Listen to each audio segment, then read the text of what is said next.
This podcast may not be suitable for young listeners.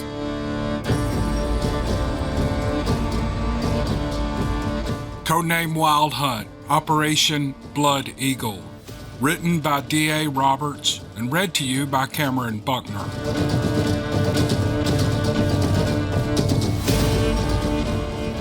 Chapter 6, Inalco.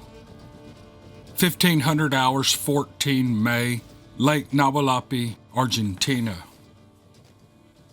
When Clark had mentioned to Ernesto that they needed formal clothing because they were invited to dinner at Inalco, the poor concierge nearly fainted.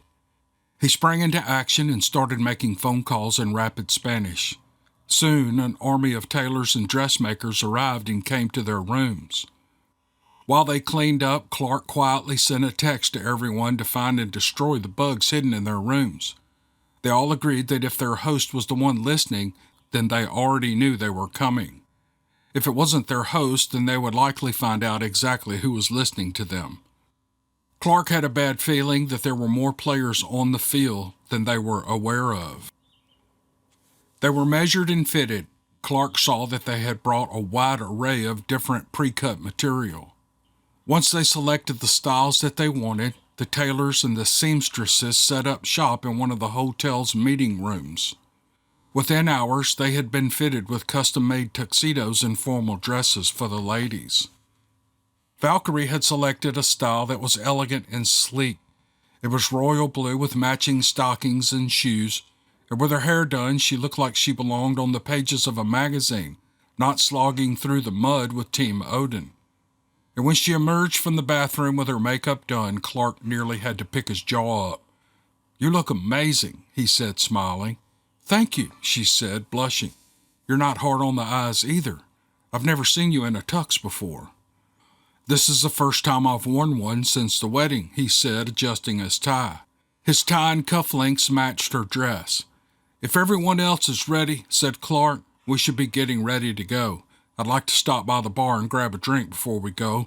I'll be honest, I'm nervous as hell." "Why?" asked Valkyrie. "You've seen combat all over the world. You've been wounded God knows how many times, and you've been decorated for valor. Why would you be afraid of a dinner party?" "This is a battlefield too," said Clark. "This battle is fought with etiquette and subterfuge. This isn't what I'm trained for. And then there's our host. If he's who we think he is, well then, that changes everything." She walked over to him, nearly tripping on her heels. "God," she said, chuckling, "I can't remember the last time I wore heels. I feel so awkward." "Well, you do look amazing," he said. "Almost didn't recognize you." She gave him a quizzical look, frowning slightly. "So I look terrible the rest of the time?" she asked, pouting lightly. "That's not what I meant," he said. "You're very pretty, but I'm very married. I try not to notice. It's tough not to notice when you walk out of the bathroom looking like that." "Well, thank you," she said, smiling and seemingly mollified. "So if you weren't married?" "Then you would still be under my command," said Clark. "It would not only be against regulations, but it's generally a bad idea. No matter how much I wanted to, it's just inappropriate. I'm sorry." "No, don't be sorry," she said. "That was the answer you should give. Not only are you married to someone I consider a friend, but you are also my boss. But it's nice to feel appreciated." "Well, let's just say that you are. Let's leave it at that," he said. "Now let's go to dinner with Hitler and try not to get killed." She laughed and shook her head. "What if it's not him?" she asked. "Well, then we still know the guy with the tattoo works for him," he replied. "Even if he turns out not to be the big H, then he's still in charge of a very dangerous group of people." Clark sent a group text that they were ready to go, and they headed out the door. Grey Eagle joined them in the hallway with his tuxedo on and his hair braided down his back. He did not look comfortable in it. Shield Maiden stepped out from behind him, and Clark did a double take. She was wearing a dress nearly identical to Valkyrie's, only in silver. The other door opened and Runestone emerged with Raven on his arm. She was wearing a slinky red dress that revealed a long length of leg and was strapless. She clung to Runestone's arm the way an old-world mobster's mole would have. Runestone had his hair slicked back. He looked more like a hitman than anything else. The dark sunglasses he wore completed the look. "How's it look, Effie?" he asked, nodding at Clark. "Like you're hired to shoot people for me," replied Clark. "Well, technically I am," he replied. "True enough," said Clark. "Let's get going. I want to stop by the bar and grab a drink before we leave." They headed down the hall and took the elevator down. Clark didn't want to risk one of the girls twisting an ankle on the stairs. Once they hit the lobby, they stepped out with the girls holding on to the arms of the guys. Clark and Valkyrie were in the center with Graygle and Shieldmaiden on his right. Runestone and Raven were on his left, and before Clark could turn and head for the bar, they were flagged down by Ernesto. He smiled broadly as he came over to them. "Ah, Senor Clark," said Ernesto. "Your host has sent a card to pick you up. They're waiting outside the door." "Gracias, Ernesto," said Clark, nodding. They headed for the door, and Clark whispered to Valkyrie. "They're early," he muttered. "So much for that drink." She just smiled as Ernesto opened the door for them. Stepping outside, his jaw nearly dropped when he saw the pristine 1938 Mercedes-Benz 770 limousine waiting for them. A man in a chauffeur's uniform and hat was standing near the front of the car. He bowed slightly when he saw them, and he clicked his heels together. Ernesto moved ahead of them and opened the back and held it for them to climb inside. Clark glanced in but saw no one waiting for them, so he held on to Valkyrie's hand as he helped her into the car. He entered next, and the process was repeated. Clark and Valkyrie sat in the forward-facing seat and slid over so that they could be joined by Grey Eagle and Shieldmaiden. Runestone and Raven took the rearward-facing seats. The driver closed the door and walked around the vehicle toward the front, pausing once to wipe a speck from the gleaming hood before climbing in behind the wheel. And pressing a button, a panel opened next to Runestone, revealing a crystal decanter filled with a dark amber liquid and 4 glasses. "With compliments," said the driver in a thick German accent. "What is it?" asked Clark. "Steinheiser Brigantia single malt," said the driver, "aged 21 years. "I think I might kiss this guy," whispered Runestone, his eyes going wide open. "Thank you. I'll be certain to thank our host," said Clark.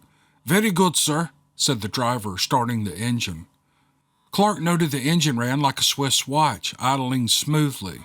The soundproofing of the vehicle was perfect, and you could only barely hear it running.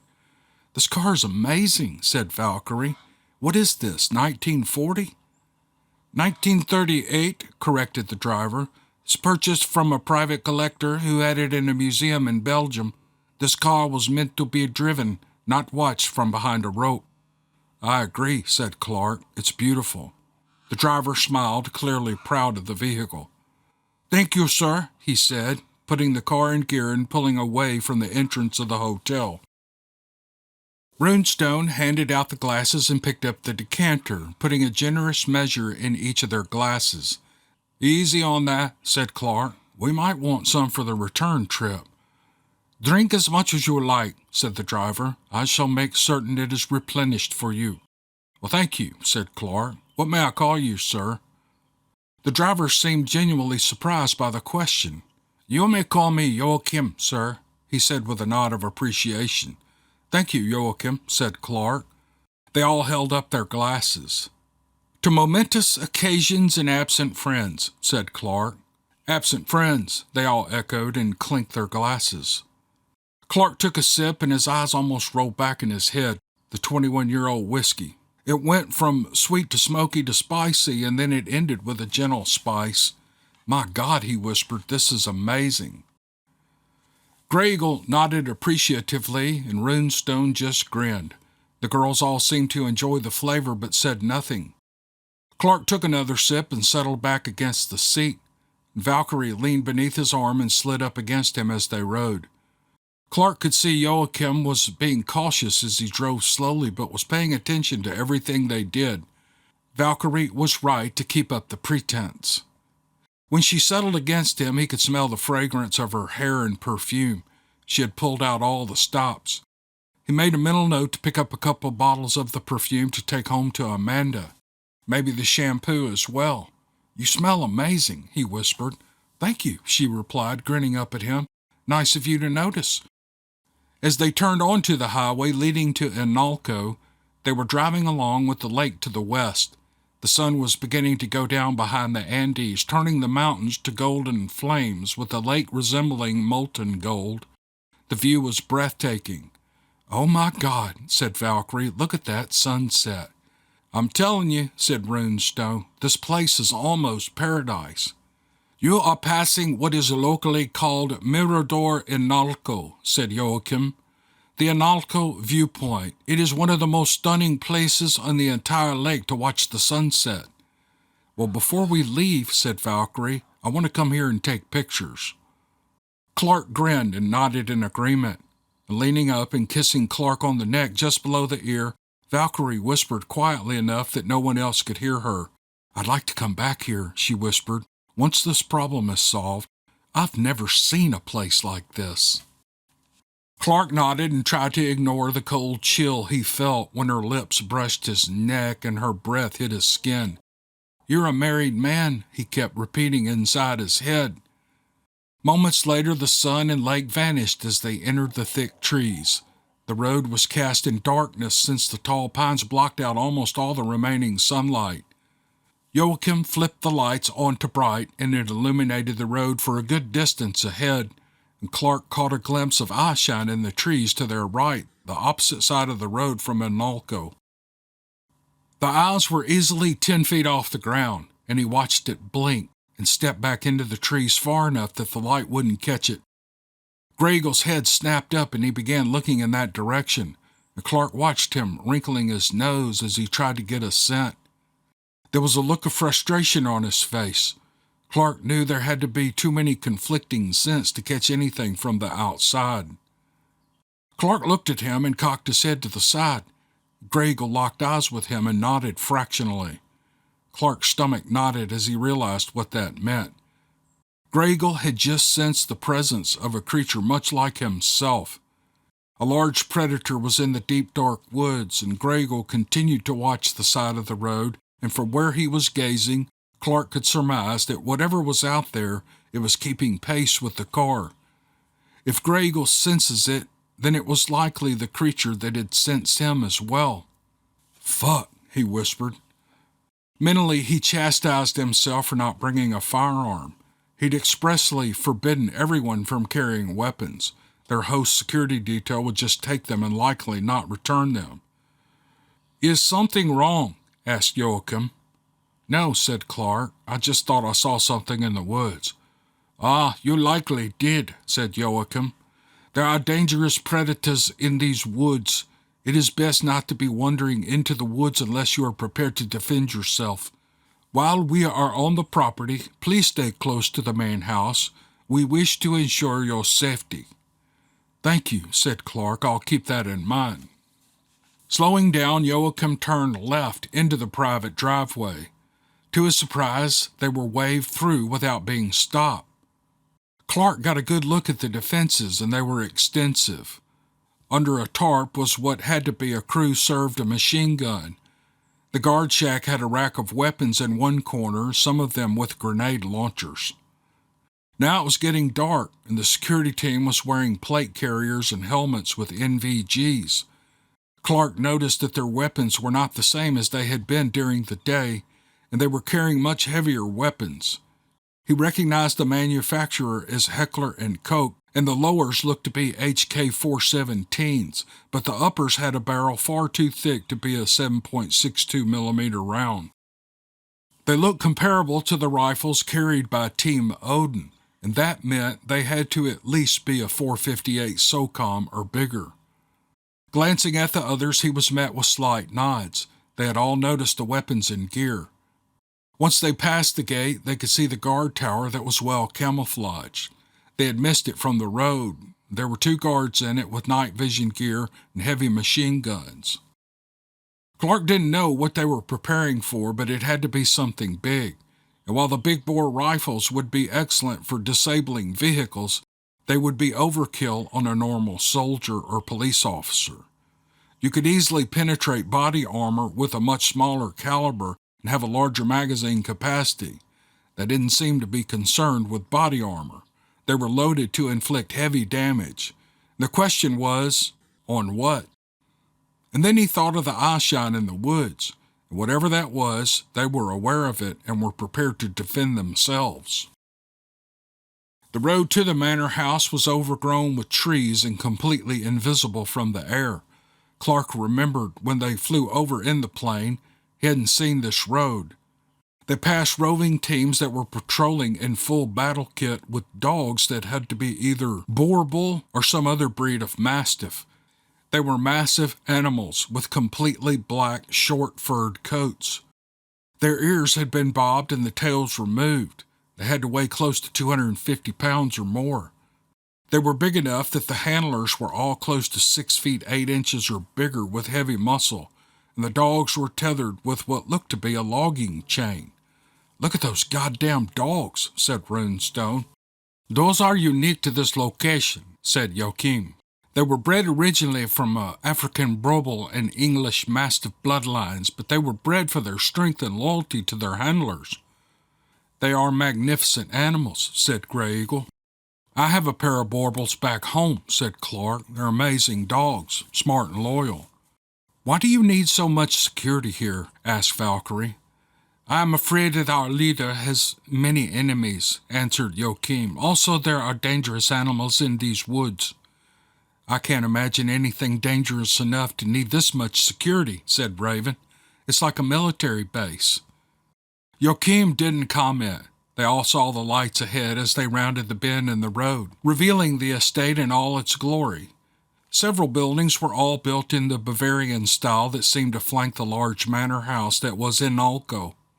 The entire estate had a Bavarian log cabin feel that seemed to make the place feel like a hunting retreat in the Alps, not something you would normally find in the Andes of South America. There were several stylish cars parked beneath a large carport, and more parked inside the long garage. Many of them were museum pieces like the one they were riding in. Several vehicles that were parked nearby looked like Humvees. "Would you look at all these old cars?" said Runestone. "Check out the armored vehicles," said Clark. "If I'm not mistaken, those are German AMPVs. Joachim said nothing. He pulled beneath the covered porch and stopped directly in front of the set of double doors. A man dressed in a coat and tails opened their door and stood by while they exited. The men all exited first, holding the hand of their ladies, helping them out, and then taking them on their arms. "If you would follow me," said the doorman, closing the car door and turning toward the house. Joachim drove off without looking back.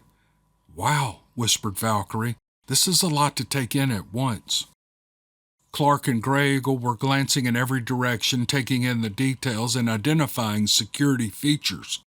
Some cameras were capable of infrared and low light. They saw motion detectors as well as thermal sensors. The security here was very tight.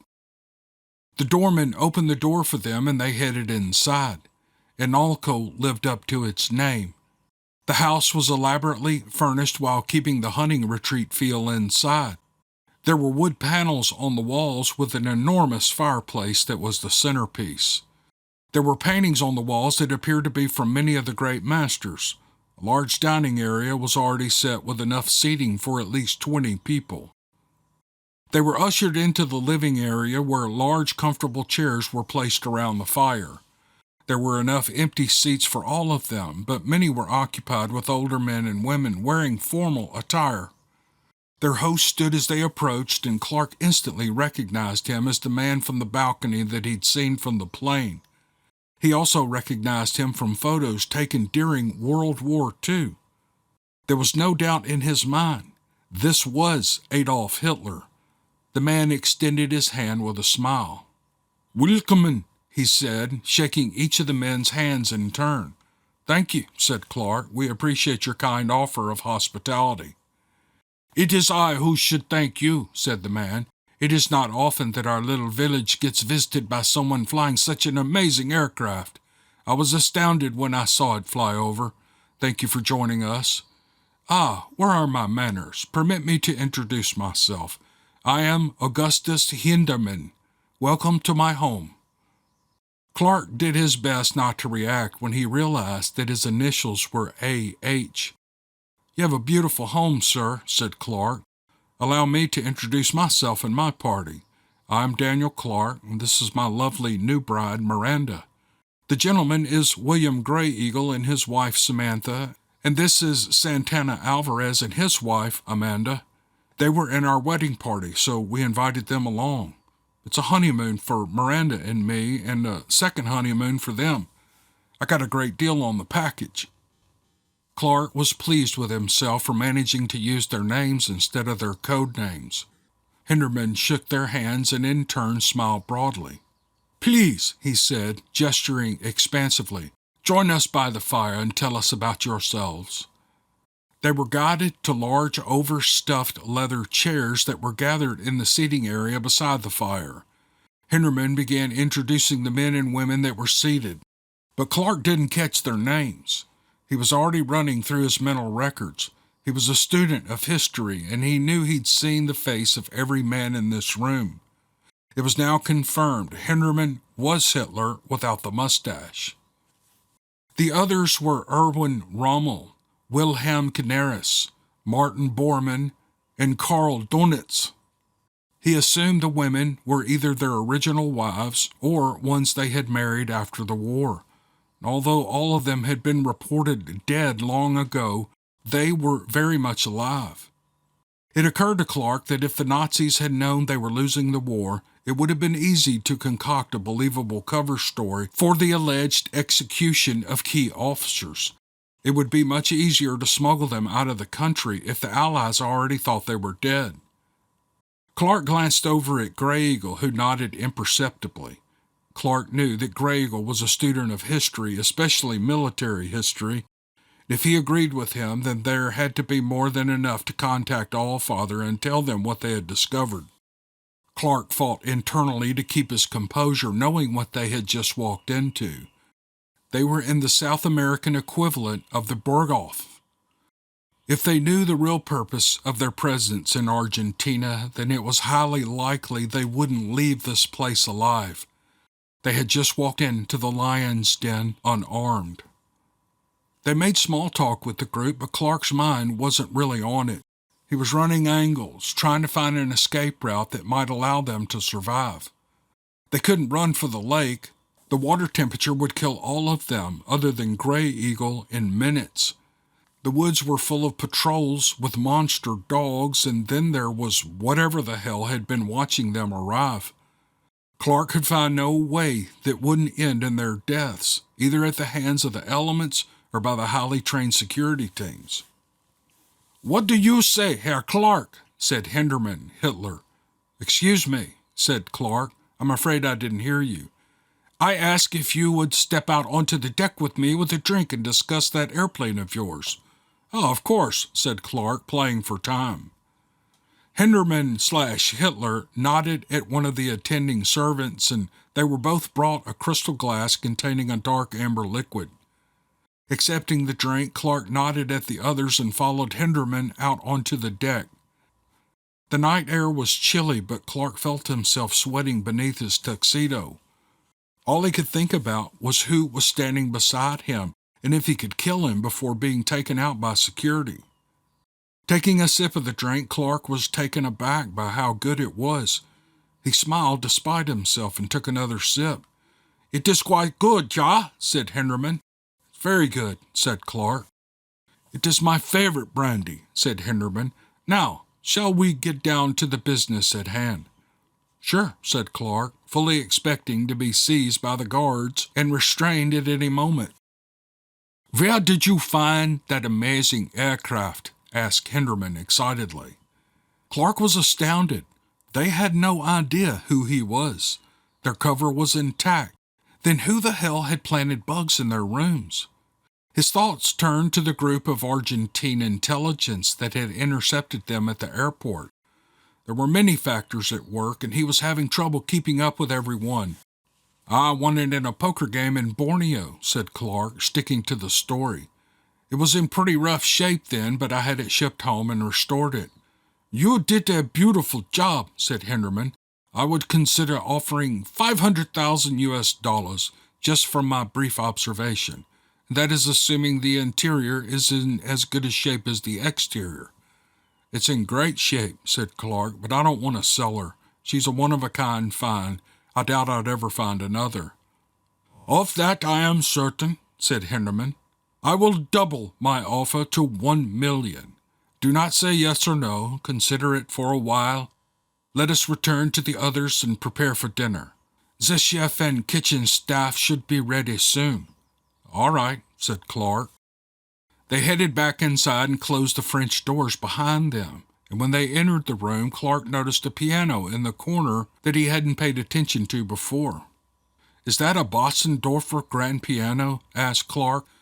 You have an excellent eye, said Henderman. Do you play? I haven't in a long time, said Clark, but those are amazing pieces of craftsmanship. I've never actually seen one before. The only ones I've seen were in books. Motioning for the others to come over, Henderman guided Clark toward the piano. Please, everyone, said Henderman, join us. Herr Clark is going to play for us. Everyone gathered around, and Clark reluctantly took his seat behind the keys. He opened the cover reverently and slowly, and taking in the beauty of the piano. Valkyrie locked eyes with him and looked surprised. If Clark couldn't play, Henderman would know something was up with them. Clark played with the pedals for a moment before placing his hands at the keyboard. They all held their breath in anticipation, unsure of what was about to happen as he slowly began to play. After the first few beautiful notes, Henderman clasped his hands together with a look of pure joy on his face. He'd recognized the piece. With growing confidence and volume, Clark launched into Richard Wagner's prelude in Liebestod from Tristan und Isolde.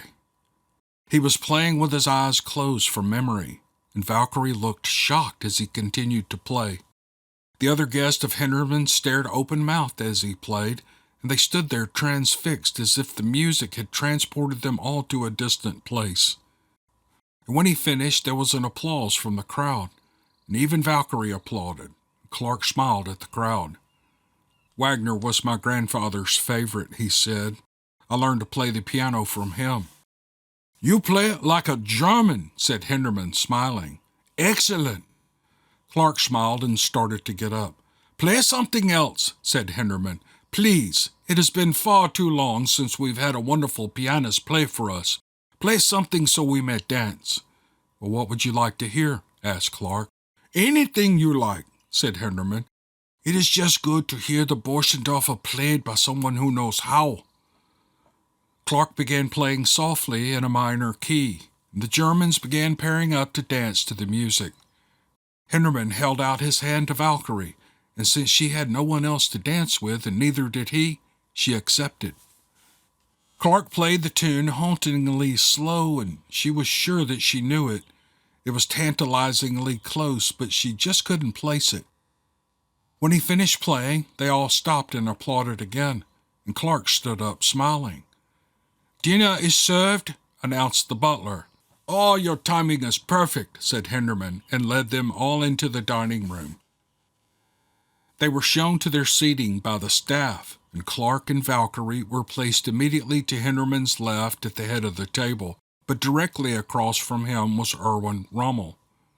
Clark met his gaze and nodded respectfully, and Rommel studied him for a moment before giving him a slight nod in the stiff Prussian style. Clark wanted to blurt out that he knew who they all were just so he could ask questions. He was dying to know how they were all here and how they were all even alive. However, he knew doing so would likely be the death sentence for them all. What was that song you were playing? Whispered Valkyrie. The second one. It's driving me crazy. I know that song. Clark smiled as he leaned closer to her ear. It's Zombie by the Cranberries, he whispered. Oh my God, she replied, grinning. The irony of dancing to that song. Now hush, he whispered. Let's not upset our hosts. As the servants were bringing out the first course, a fragrant soup was served, and Henderman stood and clinked his glass. In honor of our guest's marriage, he said, I have asked the staff to prepare a traditional soup for our first course." That drew around a polite applause, and people raised their glasses to Clark and Valkyrie. When everyone had calmed down, the servants continued to place the bowls in front of everyone. "So I am given to understand that you are a pilot," said Rommel, nodding at Clark, "and you flew here in a vintage World War II German airplane." "Yes," said Clark. "It's a fully restored Catalina PBY. Well, everything's restored except for the guns." "That is a remarkable plane," said Rommel. "I once saw one. I believe it was in Tunisia." Clark caught himself. He almost asked if that was in 1942, but he thought better of it. Valkyrie must have sensed it because she squeezed his leg. "I love old planes," said Clark. "I've always wanted to fly a P-51 Mustang, but I doubt I'll ever get the chance." "Herr Hinderman has a collection of vintage aircraft from that era," said Rommel. "I believe he has a P-51, but his collection consists of mostly German aircraft. I do believe he also has a few Messerschmitt Bf-109s. He's quite the pilot himself." "Danke," said Hinderman. "I have logged hundreds of hours in the 109. I have also won 80 mock dogfights against other pilots." "That's an impressive accomplishment," said Clark. "Ach ja," said Rommel, "but I was never an aircraft man myself.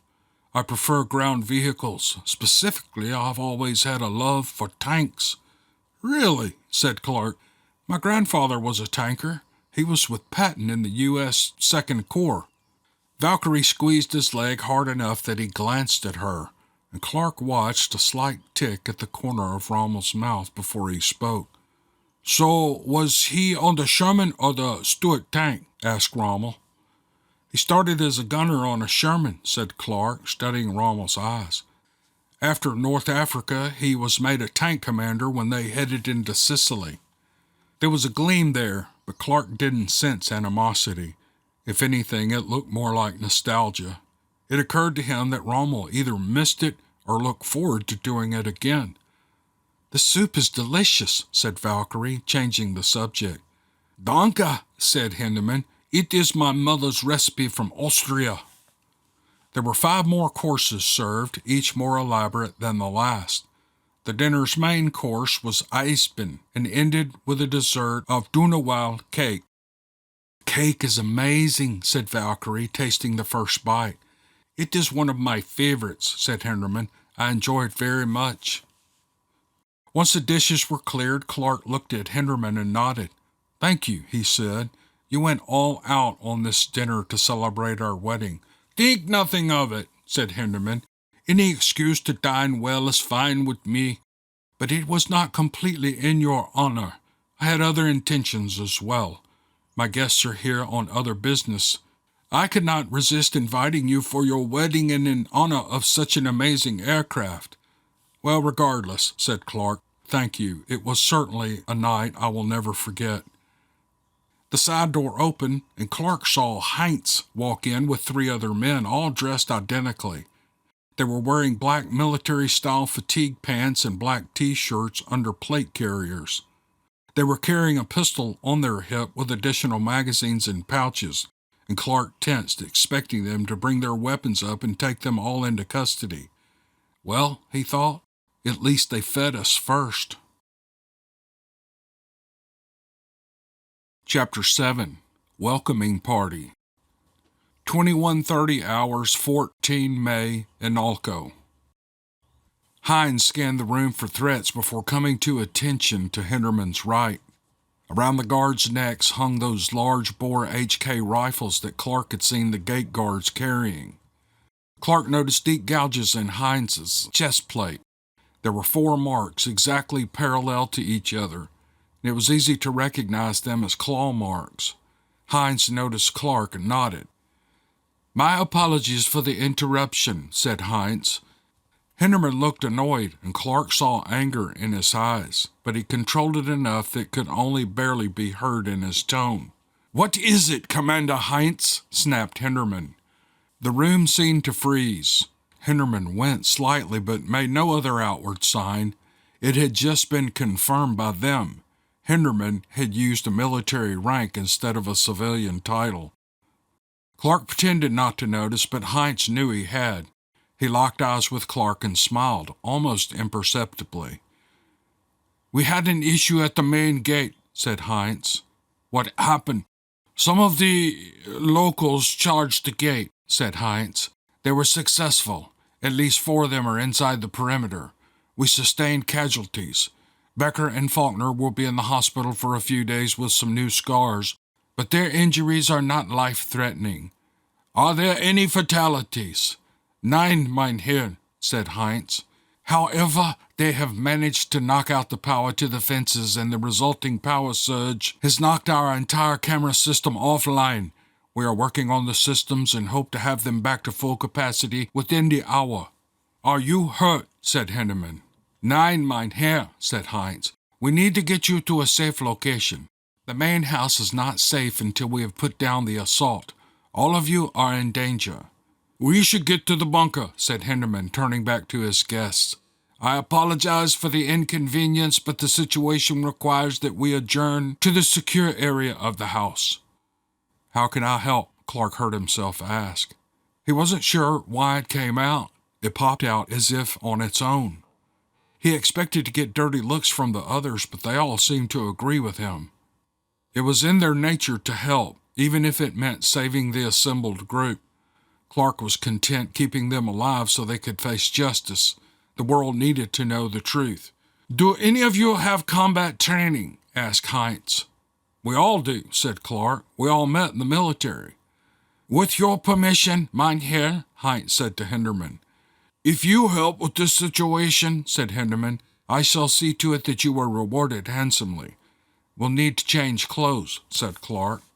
"I can take care of that," said Heinz. "Let's get them to the bunker, and I'll get you some gear." Guiding the group to the massive stone fireplace, Henderman pressed a specific rock and opened a hidden passage with a staircase leading down. Once they were all ushered in, the door was sealed behind them, and Heinz turned to Clark. "You don't have to do this," he said. "I certainly won't refuse your help, but this isn't your fight." "We're wasting time," said Clark with a nod. Heinz studied him for a moment and then nodded respectfully. "Follow me," he said, leading them off toward the west end of the house. Once there, they all climbed into one of the armored vehicles, and Heinz drove them to a large building deeper in the complex. They hadn't seen it on their drive in. It looked like a combination of barracks and armory. Stopping the vehicle right beside the entrance, they all ran inside. Heinz led them to a large room that looked like a supply closet. "Tell me your sizes," he said. As they called them out, he began throwing boots and clothes at them, and when he had them all supplied, he pointed across the hall. "There are locker rooms over there," he said. "Fräulein's on the left. As soon as you are dressed, come to the armory. I'll have weapons and armor for you." They hurried across the hall and began changing quickly. Clark emerged first and ducked into the armory. Heinz was there already pulling guns from the racks, and Clark began buckling on the belt and plate carrier that were placed on the counter. "What weapon do you prefer?" asked Heinz. "I'll take one of those HK rifles your men are carrying," said Clark. Heinz pulled one from the rack and tossed it to him, and then he grabbed the satchel and tossed it over as well. "That contains ammo and magazines for the rifle and the pistol," said Heinz. "The pistol is a heavily modified HK Mark 23 SOCOM. It's been rechambered to take the 50 AE round. The rifle is chambered in the 50 Beowulf." "Holy mother of crap," said Clark, looking at the pistol. "How's it kick?" "Like you Americans say," said Heinz, "like a fucking mule." Clark was loading his weapons when Valkyrie arrived. "Weapon preference?" asked Heinz. "Sniper," she replied. Heinz looked quizzically at Clark, who nodded solemnly. Heinz nodded respectfully at Valkyrie and handed her a modified HK PSG-1. "It's rechambered in .458 Winchester Magnum," he said. "It's a bit heavier than the standard PSG-1. "I'll manage," said Valkyrie, swinging the rifle up to her shoulder and checking the optic. "I might need a shot or two to get the feel of the scope." Heinz looked to Clark. "I can certainly see why you married her." "Oh, you have no idea," said Clark. "You know, I'm standing right here," she said, winking at Clark. The others arrived and began quickly getting outfitted. Weapons were chosen and loaded, and once they were done, Heinz gave them all a radio and an earpiece. "These are encrypted," said Heinz. "Stick to channel 7. The others will not hear you if you change. That would be most unpleasant if you needed help." "What exactly are we facing?" asked Clark. "You might find this unbelievable." "Well, try us," said Valkyrie. "We refer to them as locals," said Heinz. "We originally thought they were werewolves when our security teams started getting attacked. And at first we were less heavily armed and there were many casualties. We lost a lot of good men and women before we got the heavier weapons. Now we can mostly keep them at bay." "So what are they?" asked Clark. "Some sort of werecat creature," said Heinz. "There is a type which resemble humanoid jaguars, both spotted and black. They are usually around 2 meters tall. Others seem to be more of a saber-toothed tiger type. They're in the 3-meter range." "Damn," said Clark, "that's big." "Forget chest shots," said Heinz. "They have thick bones, hard to penetrate without a direct hit. Try for the head, neck, and upper arms and thighs, anywhere there are big arteries." "Well, that makes sense," said Clark, glancing at Valkyrie. They had all heard the same advice before, only from Clark. Heinz turned to the group. "I'll get your shooter to a tower, and she can use a sniper perch, and the rest of us will work as a patrol team. I'm sorry, but you will have to take your orders from me.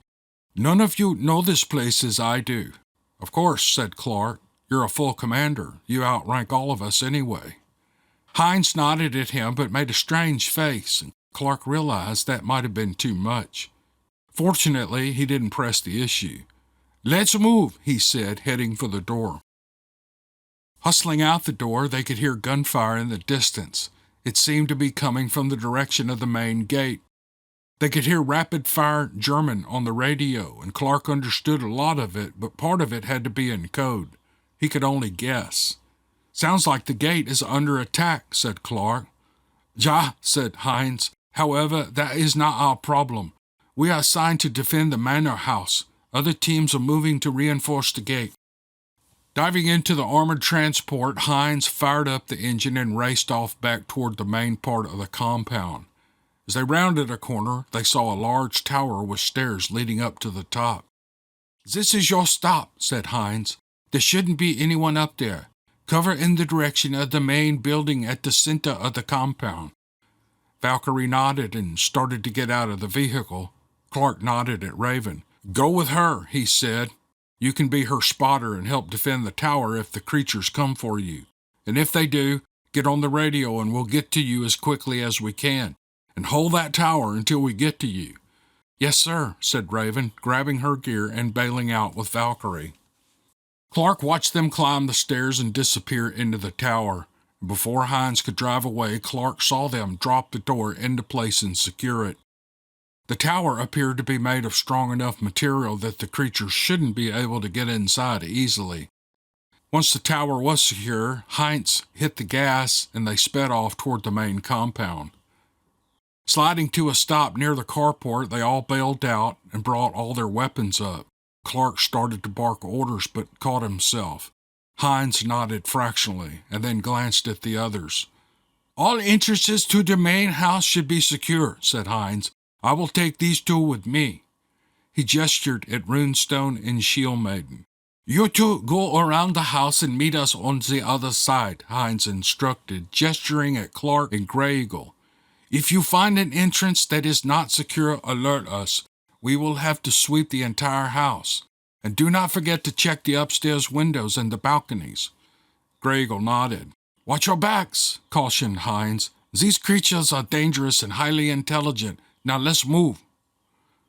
Clark and Grey Eagle headed off around the west side of the house, checking windows and doors as they moved. One would check the window while the other watched their backs, and then they would leapfrog to the next window, always moving and always scanning their surroundings. As they rounded the corner, they saw movement ahead.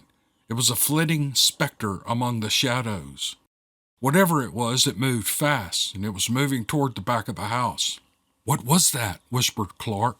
"Smells like a large cat," replied Gray Eagle. "Be careful." "Well, that's the plan," Clark said, crouching lower as he approached the edge of the building. "Do you want me to shift forms and take them on directly?" asked Gray Eagle. "No, that's only as an absolute last resort," said Clark. "That's an ace in the hole I don't want them to know about yet." "If Heinz can turn into another form," whispered Gray Eagle, "I should have been able to smell or sense it. I could not." "Then maybe there's more going on here than we were led to believe," replied Clark, lowering himself down almost to the ground to peer around the corner of the house. Just as he was about to lean out around the corner, Gray Eagle grabbed his collar and pulled him back. Using hand signals, he indicated to Clark that it was just around the corner, waiting for him to present a target. "Thank you," said Clark. Gray Eagle prepared himself, summoning some of the great wolf's great strength and speed. In a move that was nearly too fast to track, Gray Eagle swung out into the open with his weapon already up. Taken aback by the unexpected speed, he caught the creatures unprepared. Before it could move, he shot it twice, once in each knee, and it dropped to the ground, yowling in pain. Clark stepped out with his weapon up, leveling it at the creature's head, and the beast locked his gaze on him, revealing dark green eyes with strange cat-like pupils. It was massive, with enormous 10-inch teeth that protruded from the top of its mouth, just like a smilodon. If it had been standing, it would have been nearly as tall as Gray Eagle in wolf form. It had to be close to 10 feet tall. Clark kept his weapon trained right on the beast's forehead, not wavering or not backing away. The creature looked at him with intelligence in its eyes, and in a deep rumbling growl the beast let out the sound that seemed out of place for the structure of its mouth. Because of the massive teeth, it couldn't manipulate its mouth like a human. However, Clark was certain that he heard a word. "Misericordia," it rumbled. Gray Eagle looked at Clark quizzically. "Misericordia," repeated Clark. "He's asking for mercy in Spanish." "Why are you here?" asked Gray Eagle. The creature looked confused but said nothing. "I don't think he speaks English," said Clark. They could see the wounds were nearly healed already, and the creature would be able to stand soon. Despite that, he refused to move with the weapon trained squarely between his eyes. The creature understood that as fast as it might be, the bullet would likely be faster. "What should we do?" asked Gray Eagle. "Well, I'm not sure," said Clark, "but I'm not in favor of executing him. I want to know why he's here." "If Heinz sees him," said Gray Eagle, "he will kill him." "Trust me on this," said Clark. Gray Eagle nodded. "Rapidamente," said Clark. The beast looked back and forth between them, unsure of what to do. "Lower your weapon," said Clark. Reluctantly, Gray Eagle lowered his rifle while Clark lowered his. "What did you just say to him?" asked Gray Eagle. "I told him to run away quickly," replied Clark, still watching the creature for any sign of an attack.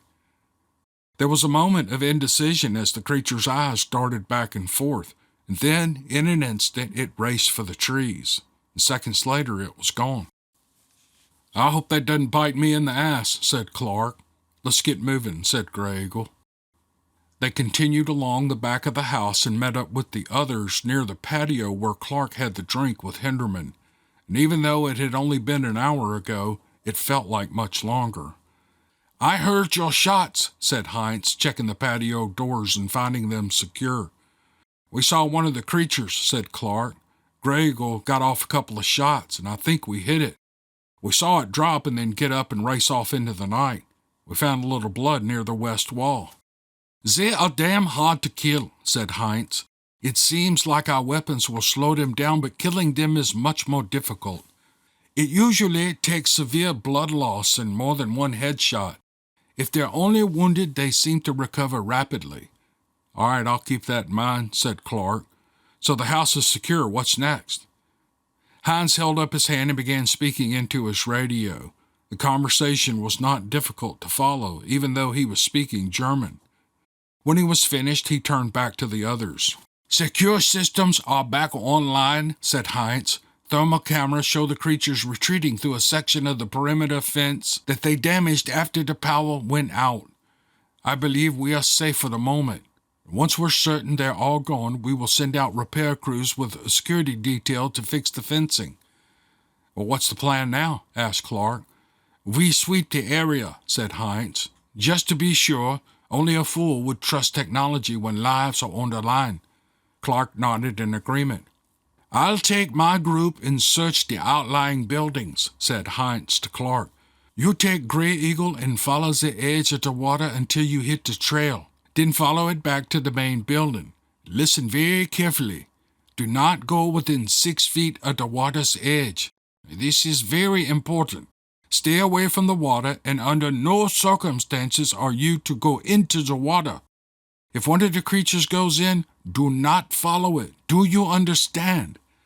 "Stay clear of the water," said Clark. "Got it. Why?" "It's a long story," said Heinz. "For your safety, listen to my warnings. Perhaps when this is over, I can explain in more detail." "Okay, it sounds good." "Okay," said Heinz. "We will rendezvous by the AMPV." "Copy that," said Clark, turning and heading toward the lake. Grey Eagle fell into step beside him, and they had their weapons at low ready as they moved down the open yard toward the dark water. "Why would he warn us about the lake?" asked Grey Eagle. "If they control the shark creatures," said Clark, "then you would think there would be no reason to worry." "Well, maybe they don't control them," said Grey Eagle, keeping his voice low. "I was sure Heinz was one of them," said Clark. "He has the same tattoo." "Something isn't right," said Grey Eagle. "There's more going on here than we know." "That's for certain," said Clark. "We're just beginning to scratch the surface of this whole thing." Grey Eagle nodded in agreement, but said nothing. They were getting close to the edge of the water by now, and they were on heightened alert.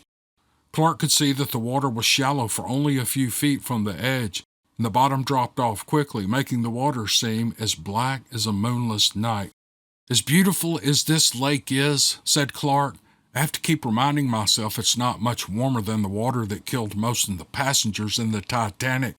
"As dangerous as it is beautiful," replied Grey Eagle. "I'm finding that this place is less and less inviting."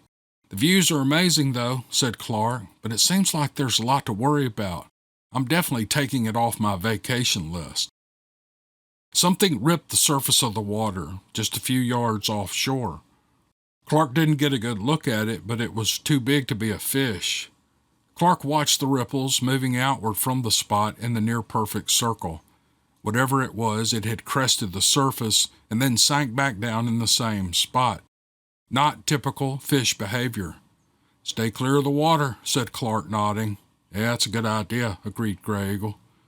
"Do you sense anything?" asked Clark. "Another predator," said Grey Eagle, his face going dark. "But it's like nothing I've ever encountered. This thing is unnatural." "It fits the theory that they were genetically engineered," said Clark. They began moving along the shore of the lake, careful to stay far away from the water. Fortunately, there was a rocky beach that ran along the shore, allowing them to stay 10 feet away from the water without being in the trees. Clark was scanning the water while Grey Eagle watched the trees. And as they approached a bend in the shore, Grey Eagle froze and put his hand on Clark's shoulder. "What?" Clark started to say, but was silenced by a wave from Grey Eagle. Clark froze in mid-word and began slowly breathing. Everything around them had gone dead silent, and Clark felt the hairs on the back of his neck stand up. Something was very wrong. Goosebumps began prickling along his arms, and shouldering his rifle, he brought it into position and quietly clicked off to safety. Grey Eagle leaned his head back and began sniffing the air, and Clark could see he was fighting to maintain the balance between using the senses of the great wolf and unleashing it entirely. It was taking all of his concentration to hold the transformation at bay, and Grey Eagle was so focused on his sense of smell, he almost missed the rustling in the trees. Clark noticed it first and brought his rifle around as 6 creatures that looked like bipedal black panthers leaped from the trees. All of them appeared to be in the 8 to 9 foot tall range. One was leaping directly at Grey Eagle and the others were surrounding them. Clark opened fire, putting a 3-round burst of the massive 50 Beowulf rounds into the chest of the beast that was heading for Graygle. It screamed in pain as the massive rounds punched holes the size of quarters into its flesh. The force of the rounds knocked off its trajectory, causing it to miss Graygle completely. It hit the ground and tried to roll onto its feet, but it came to a stop in the water up to its knees. And before it could react further, a shape erupted from the water behind it. Part shark and part man, easily standing 9 feet tall. Clark saw the dorsal fin and gill slits, but the face looked almost human. The skin was a mottled dark gray on top and almost stark white on the bottom, and hands were webbed and ended with black talons that sunk into the cat creature's shoulders. And then the mouth opened impossibly wide, revealing row upon row of razor-sharp teeth. Biting deeply into the back of the creature's neck, the shark thing launched itself backward. Clark saw the look of pure panic in the cat creature's eyes as it reached helplessly toward the others. And in an instant, there was a massive splash as the creature was dragged into the dark depths of Lago Nawalapi. The water churned white for several moments, and Clark could see the shapes of more than one of the shark men attacking the cat creature. And then the water stopped rolling and the surface was left with only ripples where the creature had stood. They all stood there in stunned silence, staring at the water with a mixture of shock and fear. Even the cat creatures stared at the spot with mouths agape and ears laid back. After the span of several heartbeats, the shock wore off and they turned back to Graygle and Clark. Growling low in their throats, they made certain to stay away from the edge of the water. As they began to crouch for an attack, Graygle snap-fired and shot the nearest creature in the forehead with a single shot from his rifle. What would ordinarily have been a fatal shot only sent blood and fur flying as the creature flipped over backward. They could see the wound already beginning to heal as it hit the ground. Clark reacted fast enough to put a 3-round burst into the throat and upper chest of another creature. This one went down gurgling in its own blood, but they could see the wounds were going to heal. The rounds they were using could put the creatures down, but just couldn't make them stay there. "We've got to move," shouted Clark. "We can't put them down." One of the creatures surged forward and took Clark to the ground. It was immediately slashing at his sides and biting at his face. He was able to force it back with the foregrip of the rifle, barely avoiding getting those 4-inch-long fangs buried in his throat. The armor took the worst of the slashes, but he knew it wasn't going to protect him much longer. He yanked the pistol from his holster and he shoved it into the beast's left armpit and began pulling the trigger. The powerful 50 AE hollow points buried deep inside the beast's chest, ripping and tearing their way through the soft tissue. After the 4th round, the beast let out a gurgling whine and fell off to Clark's right. Using the beast's momentum, he kicked it hard enough that it rolled into the water's edge, and before the beast could recover enough to stand, 2 of the shark men exploded from the water and dragged it yowling into the deep, dark depths. One of the creatures leapt at Graygle, and calling on the power of the great wolf, Graygle shifted his weight and caught the creature, and while he hadn't shifted form, he had changed enough to use some of the incredible strength of the dire wolf. Twisting, he used the martial arts grip and throw to send the creature headfirst into the water well over its head. Instantly, the water churned as if it were boiling, turning into a white froth of violence and death. The creature emerged briefly, scrambling desperately to get to the shore. It was bleeding from numerous cuts and deep wounds where chunks of flesh had been bitten away, and the respite was as futile as it was brief. The contest was never in doubt as 2 of the shark men emerged from the water, grabbing the beast by both shoulders and yanking it back into the dark abyss. The remaining 3 creatures fanned out, each wary of getting too close to the 2 warriors. Clark used the opportunity to empty the rest of the pistol into the chest and neck of the nearest creature. "Run!" he shouted, dropping the magazine from the pistol and reloading as he ran. Gray Eagle began moving toward the trail that was only 50 yards away, and Clark kept pace with him, each taking turns to fire at the creatures behind them. In seconds, the creatures vanished into the darkness of the trees, but they could hear them scrambling into the treetops. "Thunder God to Valkyrie," shouted Clark. "We are inbound to your position from the west. 3 tangos are pursuing from the treetops.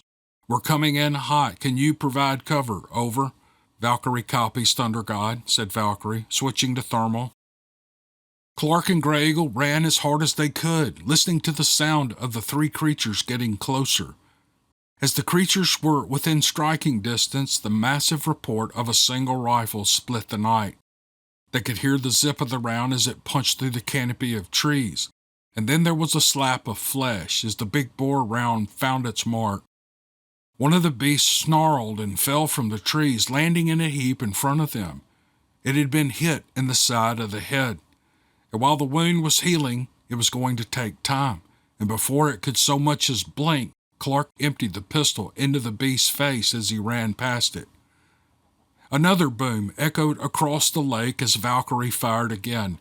Another squall emerged from the trees, but this one didn't fall. They did, however, stop chasing them, and Clark reloaded as he was running and then holstered the pistol. As they burst from the trees, he quickly reloaded the rifle and pulled the charging handle, and spinning around, he brought the rifle up, searching for any threats. Heinz and Runestone and Shield Maiden ran up and brought their weapons to their shoulders. "Wer are they?" demanded Heinz. "They're in the trees," said Clark. "One is down on the trail. It's not dead, but we fucked it up pretty bad. It's down for now." "There is more than one kind of the cat creatures," said Gray Eagle, scanning the trees. "Ja," said Heinz. "There are at least 3 that we know of." "What the fuck were those things in the water?" shouted Clark. "Were you attacked?" asked Heinz. "No," replied Clark. "They dragged down 3 of the cats, though." "Really?" said Heinz, with an odd expression on his face. "What the fuck are those things?" demanded Clark. "That is a very long story," said Heinz. "One I am uncertain if I can even tell you, at least not here." "I have a lot of questions for you," said Clark angrily. "As do I, Thunder God," said Heinz. "Fuck," whispered Clark. "Perhaps," said Heinz, "we can discuss it once you leave here tonight. I can meet you at your hotel later. I think we both need a strong drink for this conversation. Until then, we will pretend none of this has happened. There are far too many ears here for us to have a private conversation." "I look forward to that drink," said Clark. "Perhaps," said Heinz. "However, you might not like everything you hear." Chapter 8. A Bit of Colored Ribbon. 23:30 hours, 14 May, in Nalco. Clark and the others stood in the dining room waiting for the arrival of Henderman and the others. They were still wearing the military fatigues they had been given. They were all unarmed, having surrendered their weapons to Heinz. When they returned to the main house, Heinz had instructed them to wait there while he briefed Henderman and brought them out of the safe room. "What do you think's going to happen next?" asked Valkyrie, looking around the room. "Well, we'll either be shot or fed again," said Runestone, grinning. "I'm hoping for the food." "Yeah, it beats getting shot," agreed Raven. "I could eat," said Gray Eagle, smiling softly. "Ah, there you are," said Henderman, emerging from the fireplace and stepping into the dining area. "I have been told good things about you, especially Herr and Frau Clark and Herr Gray Eagle. You are responsible for the deaths of 3 of the creatures and the capture of 1. Most impressive." Clark exchanged glances with Gray Eagle. "Well, we were just doing our part," said Clark. "Nonsense," said Henderman. "I would gladly hire all of you for my security team if you were interested. Most impressive indeed." "I appreciate the offer," said Clark, "but we're on our honeymoon." "Of course," said Henderman. "You should enjoy yourselves for the remainder of the honeymoon. I would only ask that you think about it during your stay." "We will," Clark said. "I have a gift for you," said Henderman. I was going to give it to you as a wedding gift before our dinner was so rudely interrupted." Turning, he motioned for the servant to bring something over, and the young man brought a square object wrapped in white cloth. Handing it to Henderman, he turned and scurried back to the corner, and Henderman took the package and turned around, smiling broadly. "This is for the new household," said Henderman, presenting the object to Clark and Valkyrie. They accepted it, confused. "Open it," insisted Henderman. They gently removed the cloth and found it to be a painting. It was a landscape portrait of the lake, painted from the front of Inalco, most likely from the private balcony. It was quite good. "I have been painting landscapes for many years," said Henderman. "I have improved much since I first started.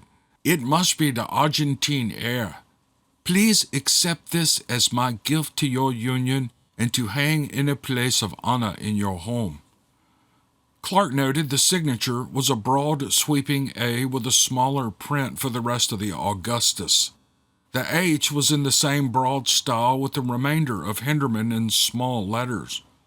Clark remembered seeing paintings in a museum that were allegedly done by Hitler. Other than the names being different, the signatures were virtually identical. "I'm not sure what to say," said Clark. "Thank you," said Valkyrie. "This will be put with our other treasured pieces."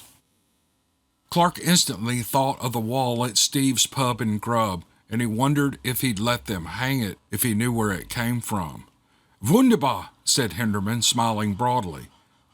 Valkyrie carefully rewrapped the painting so it wouldn't be scratched. "Now I have something else to present," said Henderman.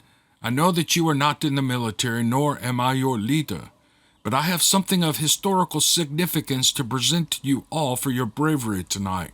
"Achtung!" shouted Heinz.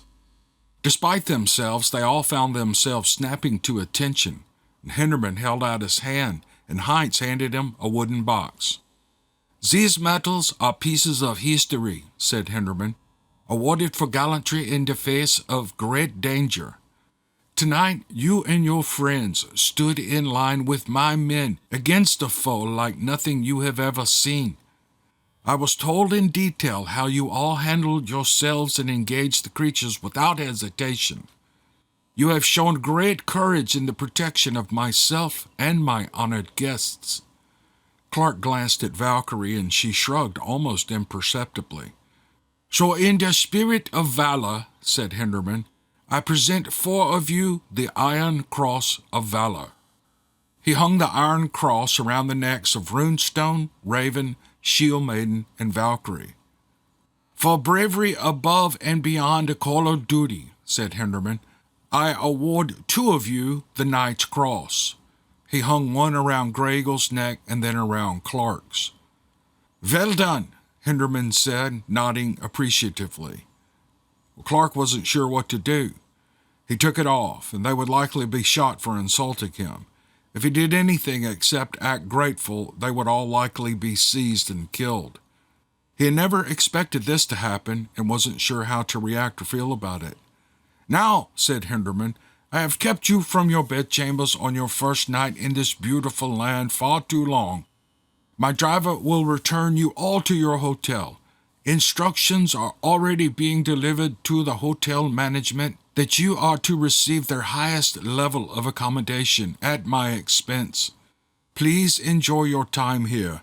Also consider my offer, both for employment and the wonderful aircraft." "We will, sir," said Clark. "Excellent," said Henderman. "I bid you all good night. Perhaps before your stay is over you can return for another formal dinner. I would welcome the chance to have you play for us again." "Well, I would be delighted," said Clark, stalling for time. "Herr Heinz," said Henderman, "see to it that our guests make it back to their hotel without issue." "Of course, mein Herr," said Heinz. They were shown to a changing room where they changed back into their formal wear, and then escorted back to the Mercedes. Joachim was there waiting to hold the door for them. "Thank you, Joachim," said Clark, stepping inside. Joachim smiled broadly at the use of his name, and Clark had the feeling that most people just ignored him or treated him like nothing more than furniture.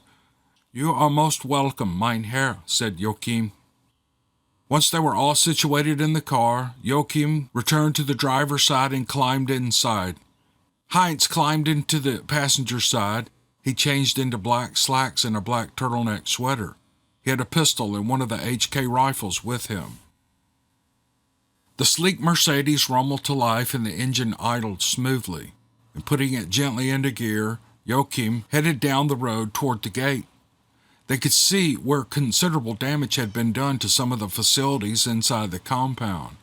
The gate was damaged but was being repaired as they drove through without being stopped or questioned. Moments later, they turned onto the highway and headed back into town. They rode in silence as they drove along the dark road. Heinz watched the edges of the trees with his hand on the rifle, but they saw no indication of movement or danger. The area was still quiet, but nothing moved or seemed out of place. It was just eerily calm. Once they cleared the trees, they passed Mirador and Analco and saw that the lake seemed far more sinister than it had on the way out to Analco. Now they knew the secret of what was hiding in the dark waters, and it worried them all. They had no idea how to fight, much less kill these creatures. The water was their domain. They were going to have to figure out how to take the fight to them without being completely outmatched.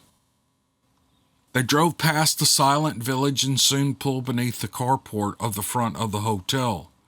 Heinz placed the weapon on the floorboard and stepped out. Joachim came around and opened the door to help them all out, and once they were all out, he bowed and clicked his heels together. I hope that your night was not completely ruined by the unfortunate incident, said Joachim. Thank you, said Clark. It was certainly a night we will never forget. I will be accompanying them inside, said Heinz to Joachim. I can find my way back to Analco. I owe these people many drinks to thank them for their help. Of course, mein Herr, said Joachim. Heading inside, Clark nodded at Heinz. Meet us in the bar, he said. I want to go change into something less formal. Of course, said Heinz. They all climbed into the elevator and returned to their rooms. None of you have to come down with me, said Clark. I intend to find out everything I can from Heinz. It might look strange if you're the only one who shows up, said Valkyrie. I'll go with you. We all will, said Gregel. I think we all have questions. Okay, said Clark. Get changed and meet me in the bar as soon as you can. They all returned to their rooms, and Valkyrie headed into the bathroom to change while Clark changed in the main part of the room.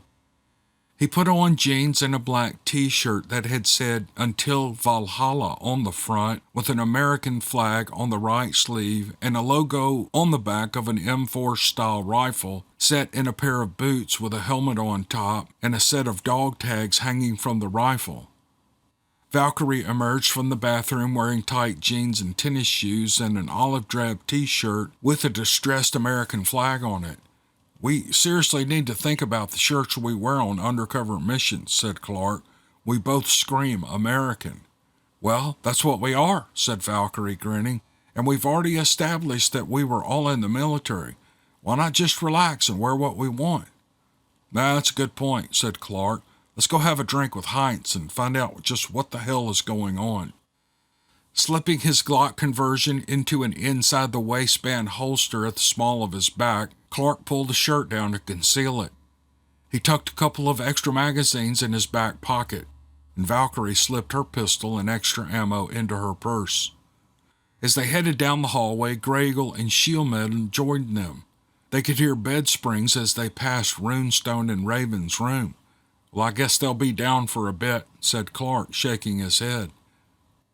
They entered the bar and they found Heinz sitting at one end with a glass in his hands.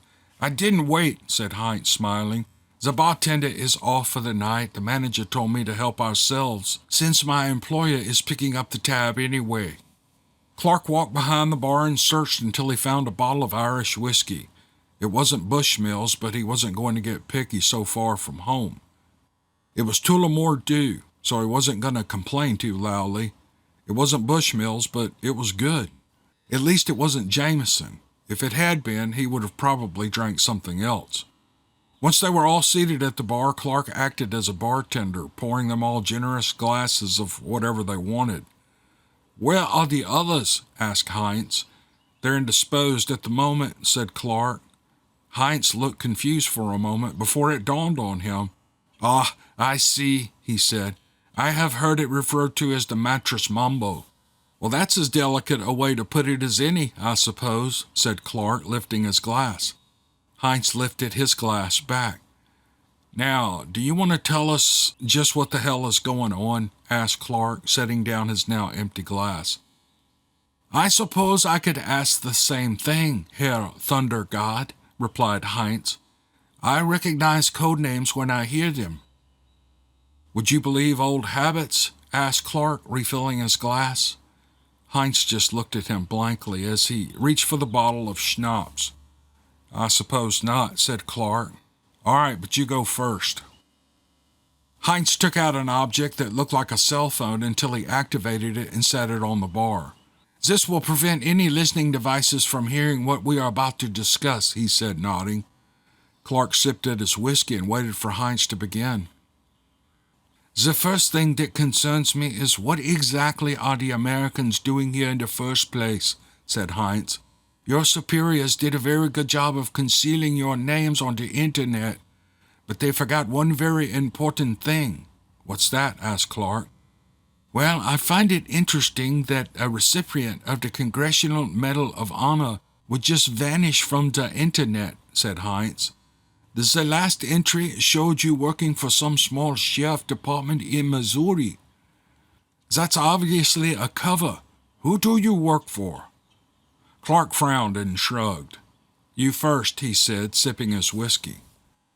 "Very well," said Heinz. "My real name is Oscar Bauer. I'm with the Kommando Spezialkräfte Marine. I was sent here to infiltrate this organization to help to bring the surviving members of the Third Reich to justice. I did not expect to find what I did. It has taken me more than 2 years to get this far inside, and then you show up and just blindly stumble into what it took me years to learn. I never would have thought that simply showing up in a vintage aircraft would get you so much attention." "So they are who we think they are," said Clark. "Yes," said Heinz. "You were just awarded the Knight's Cross by Adolf Hitler. The others are his inner circle." "Fuck," said Clark. "That just makes my skin crawl." "As it should," said Heinz. "Although it's not like you could tell anyone. Who would believe you?" "You make a good point," said Clark. "So what's the German government going to do with them, since they're protected by a foreign government?" "Honestly," said Heinz, "we were considering simply letting the Israelis know." "Oh, that could get nasty," said Clark. "Oh, quite nasty," said Heinz. "How is it they can be so open with their activities?" asked Valkyrie. "I mean, they don't do much to hide." "They feel untouchable here," said Heinz. "They have a big part of the Argentine government in their pocket, enough so that the Argentinians will not move against them openly. They have been so protected here that they feel invulnerable. I mean, no one has been able to get close to them in almost 80 years. "Well, I plan to change that," said Clark. "With just 6 of you?" asked Heinz. "Not hardly," said Clark. "We didn't come looking for them. We were sent here because of a group from a television show that went missing on the lake." "Are you specialized divers?" asked Heinz. "Well, Alvarez is," said Clark. "He's a SEAL, but we're not here to dive. We're here to confirm the presence of non-human monsters. We've done that, and now the rest of the team can come in." "So you're here for the attack on the lake," said Heinz, refilling his glass of schnapps. "You saw them, and more than you bargained for, yeah?" "Yes," said Clark, taking a sip of whiskey. "We also know there's more than one kind of cat creature." "Yes," said Heinz. "There are 4 that we know of. One that is very much like a saber-toothed tiger, one that resembles a black panther, and one that seems like a large dark-toned tiger. The 4th is smaller than the others, perhaps they are part jaguar. We aren't sure. We've never been able to take any of them to study. They seem to get up after taking incredible damage. We did capture one of the panthers once, but I have no idea what happened to it. The one you brought down tonight did not survive." "Shit," whispered Valkyrie. 4? That's not good. We've got our hands full this time." "Why do they want one alive?" asked Clark, setting his empty glass on the bar. Valkyrie reached over and refilled his glass for him while Heinz swirled his schnapps around in the glass before drinking it. With a sigh, he slammed the empty down onto the bar. "They wanted it for the By D.A project," said Heinz, not looking up. "I knew those men. One was my partner. We were sitting here at the same time." "Why would they need a cat creature for the project?" asked Grey Eagle. "They took genetic samples and isolated what allowed the creatures to shift forms," said Heinz, staring at an empty glass. "Then they used it to force the change onto the Waffenhau. Only it did not work as they had planned. They changed, but there was no controlling them. They all had the cunning of men, but all savagery of a great white shark. They broke free from the containment and escaped into the lake 3 weeks ago. But we have to find them and stop them," said Clark. "Can they be changed back?" asked Heinz, his voice soft. "Can they be saved?" "I don't know," said Clark. "That's way above my pay grade. All I know is we have to stop them. If we can subdue one for our team scientists to study, maybe there might be a way. I don't know, and I can't promise anything." "I understand," said Heinz. "Lucas is a good friend. We went through training together." "Trust me," said Clark. "I completely understand not wanting to give up on your friend. If there is a way, we will save him. I don't know if there is anything we can do, but we will try." "Danke," said Heinz sadly. "However, whatever you plan to do, I hope that you do it soon." "Why is that?" asked Valkyrie. "Because they are planning to attempt an experiment again," said Heinz. "They believe that they know what went wrong with the first group. I've been selected for the second group. They've already begun with a series of shots to boost our metabolisms, and it's starting to work. Ordinarily, this much schnapps would have me stumbling around the room. I've already drank most of the entire bottle, and I feel no ill effects." Grey Eagle nodded grimly. "How do we fight mutated shark men?" asked Clark. "They'll completely dominate any diver in the water. We don't stand a chance in their element. Can they come out onto land?" "They can," said Heinz. "We have attempted to lure them out without success. They are highly intelligent, but I have little hope that there is any humanity left in them. They are programmed to be a team, so they hunt in a pack to target enemy forces in the water and neutralize them. I do not doubt that they would be smart enough to force open an emergency hatch on a submarine. However, they would be too large to enter the hatch." "Not the supply hatch," said Clark. "They could fit in there, but moving around inside would be virtually impossible. They're too big for the cramped quarters, but they really wouldn't need to. If they could force the hatch open, then the sub would flood and it would sink." "Exactly," said Heinz. "In the water, they are virtually unstoppable, at least by any means known to us." "What made them attack the boat?" asked Clark. "The only thing we can think of is the sonar," said Heinz. "They seem to be sensitive to the sound. The pinging of the sonar largely enraged them." "Then there were no survivors," said Valkyrie sadly. "That part is not true," said Heinz. "I and 4 of my men went out to the stricken boat in our inflatable attack boats, what your people call Zodiacs.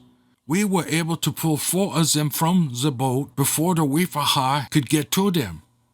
We had to run up onto the shore to keep them from getting us as we fled the sinking boat.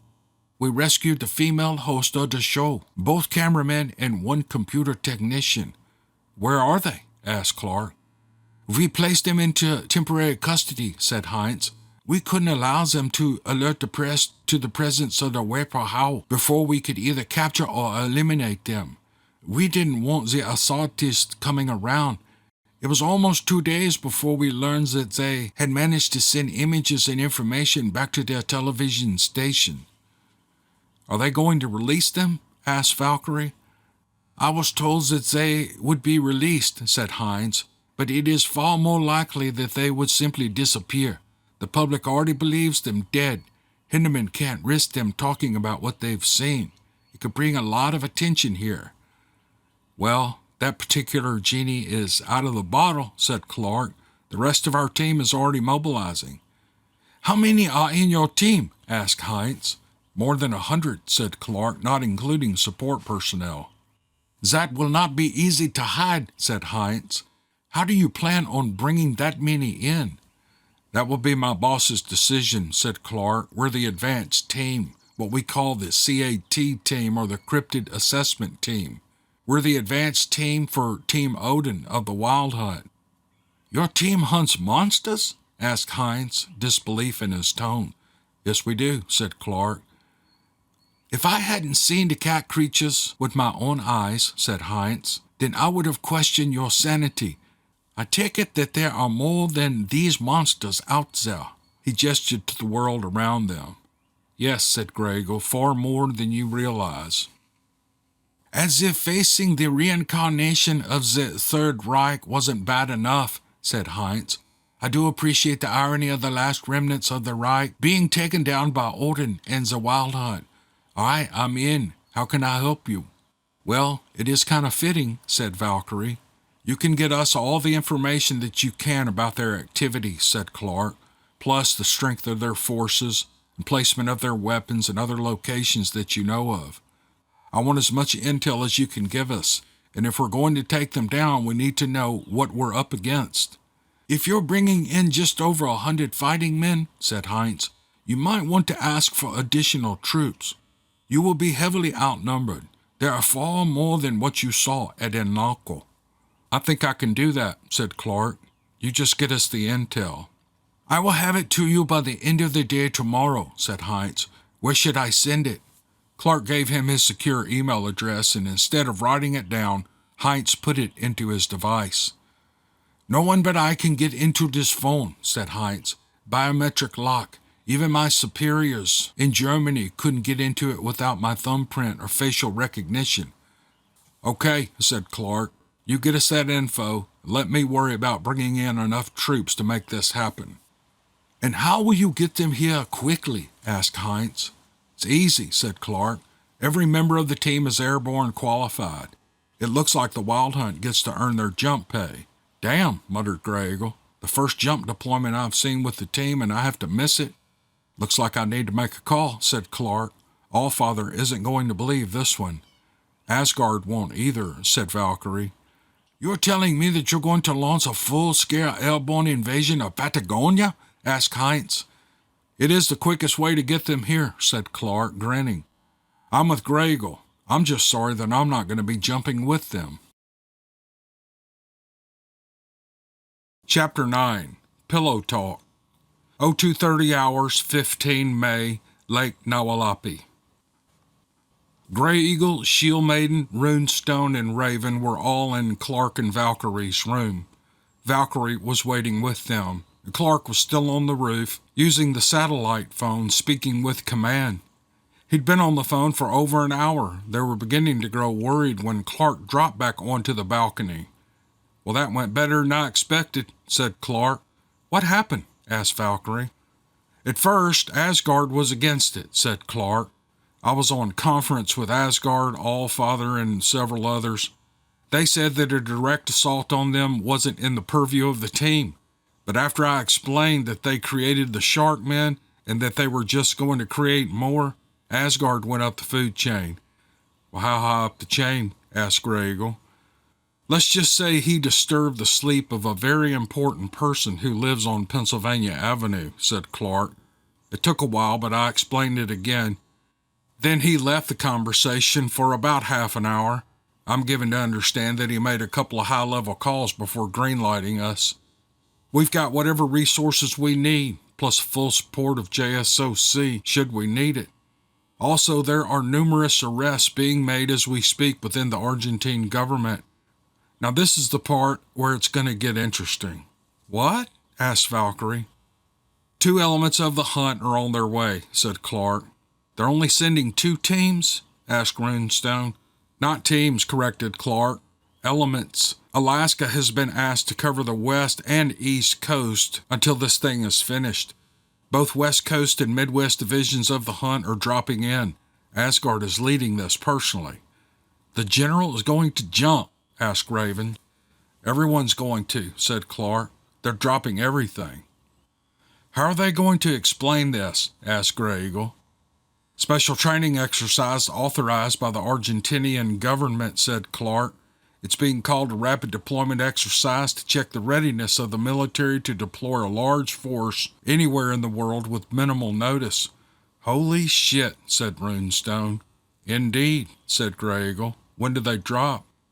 There's a small fleet of C5 Galaxies and C17 Globemasters already on their way, said Clark.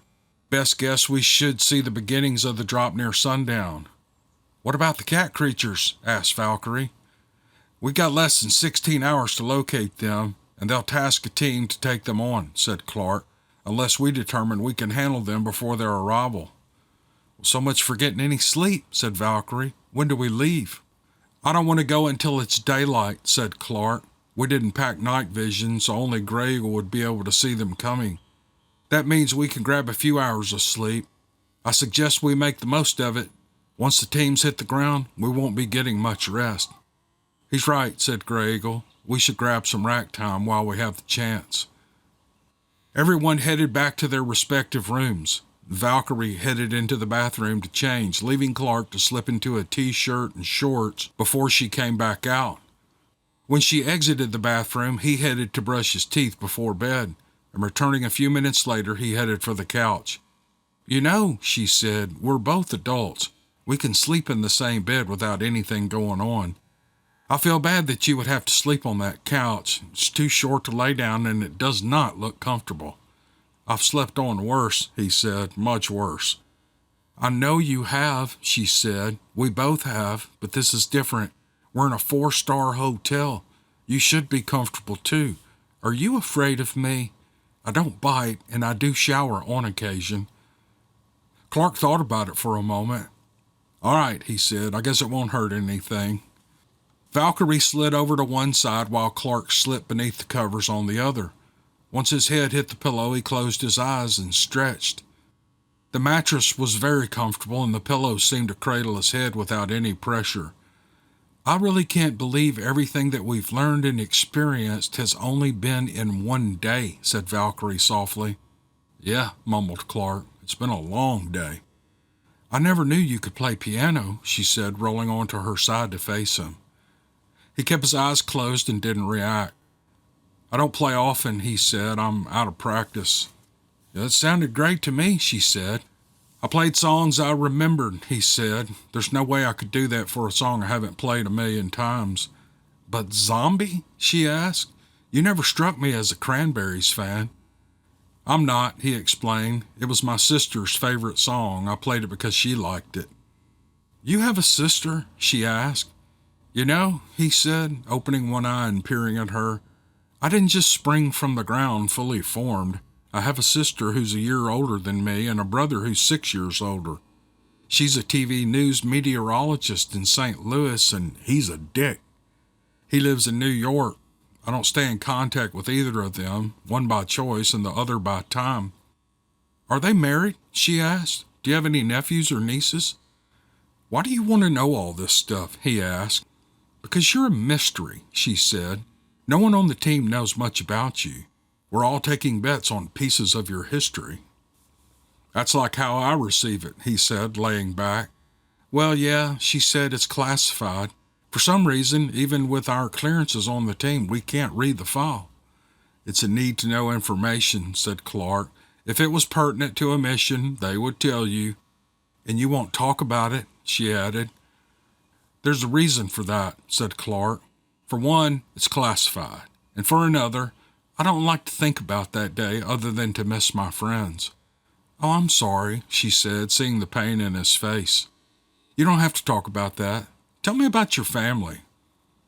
Okay, my sister's married, he replied, taking the excuse to change the subject. She has 2 kids, a boy and a girl. I try to go see them on the holidays. My brother has been divorced twice. He has no kids. He's a jackass hedge fund manager. He told me going into the military was a big waste of time. I told him it was more honest than what he did. I've never screwed anybody out of their life savings. We're not even close. Honestly, he's an asshole and I don't like being around him. What are their names? She asked. Who? Asked Clark, confused. Well, all of them, said Valkyrie, smiling. Good Lord, he said, opening both eyes. Are you writing a book about me or something? She laughed. My sister's name is Pamela, he said. Pamela Grayson now. The kids are Eric and Emily. Her husband's name is Patrick. He's all right, I guess. He's kind of a pansy, but hey, he's good to her and the kids. My brother's name is Philip. He's been a dick my entire life, so his being a hedge fund jackass didn't change anything. See, chided Valkyrie, smiling softly. That wasn't so bad, was it? I suppose not, said Clark. What about you? How did you wind up a sniper in the PJs? I mean, you could have been a model or an actress or something. Well, I'm an only child, she said. My dad retired a master sergeant from the Air Force. It's the only thing I've wanted to do since I was a kid.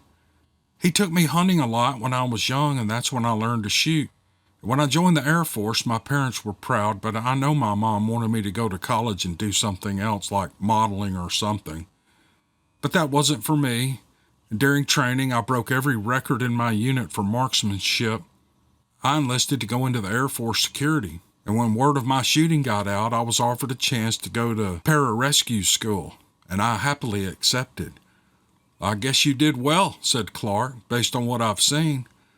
I excelled in shooting, and I kept up with the men on all the courses, she said. I held my own and graduated with honors. And on my first duty assignment to Afghanistan, my commanding officer decided that I was going to be his personal fuck toy. He called me to his quarters and ordered me to get into his bed. And when I said no, he grabbed me and he tried to rape me.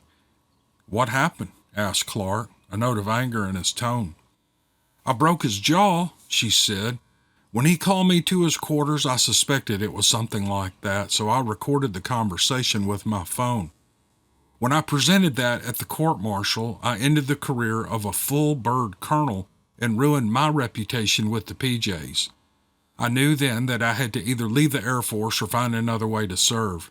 And one of my senior staff, Brigadier General Brenda Chambers, gave me the option of trying out for this team, so I took it. I was also given a large cash settlement to not bring the sexual assault public. So you're rich, said Clark. What did you do with all that money, if you don't mind me asking? I gave a big chunk of it to the defense fund for service women who suffered the same thing I did, said Valkyrie. The rest, well, I paid off my parents' debt so they could live good on Dad's retirement. The rest, well, let's just say when I decide to retire, I'll have a nice ranch in Montana to retire to, and my parents live there, keeping the place up for me. I've still got enough tucked away that I'll have a nice nest egg when I retire. That's a smart girl, said Clark. Honestly, I'd like to find that colonel and feed him his teeth. Too late, said Valkyrie. When I told my story, he denied it, and when I presented the video, he asked for a JAG officer and refused to say anything else. When it looked like he was going to be court-martialed, he ate a bullet instead of facing a dishonorable discharge. Fucking coward, said Clark. I'm sorry that happened to you. I'm not, she said. It made me stronger, and I won't cower down to anyone. Well, good for you, he said.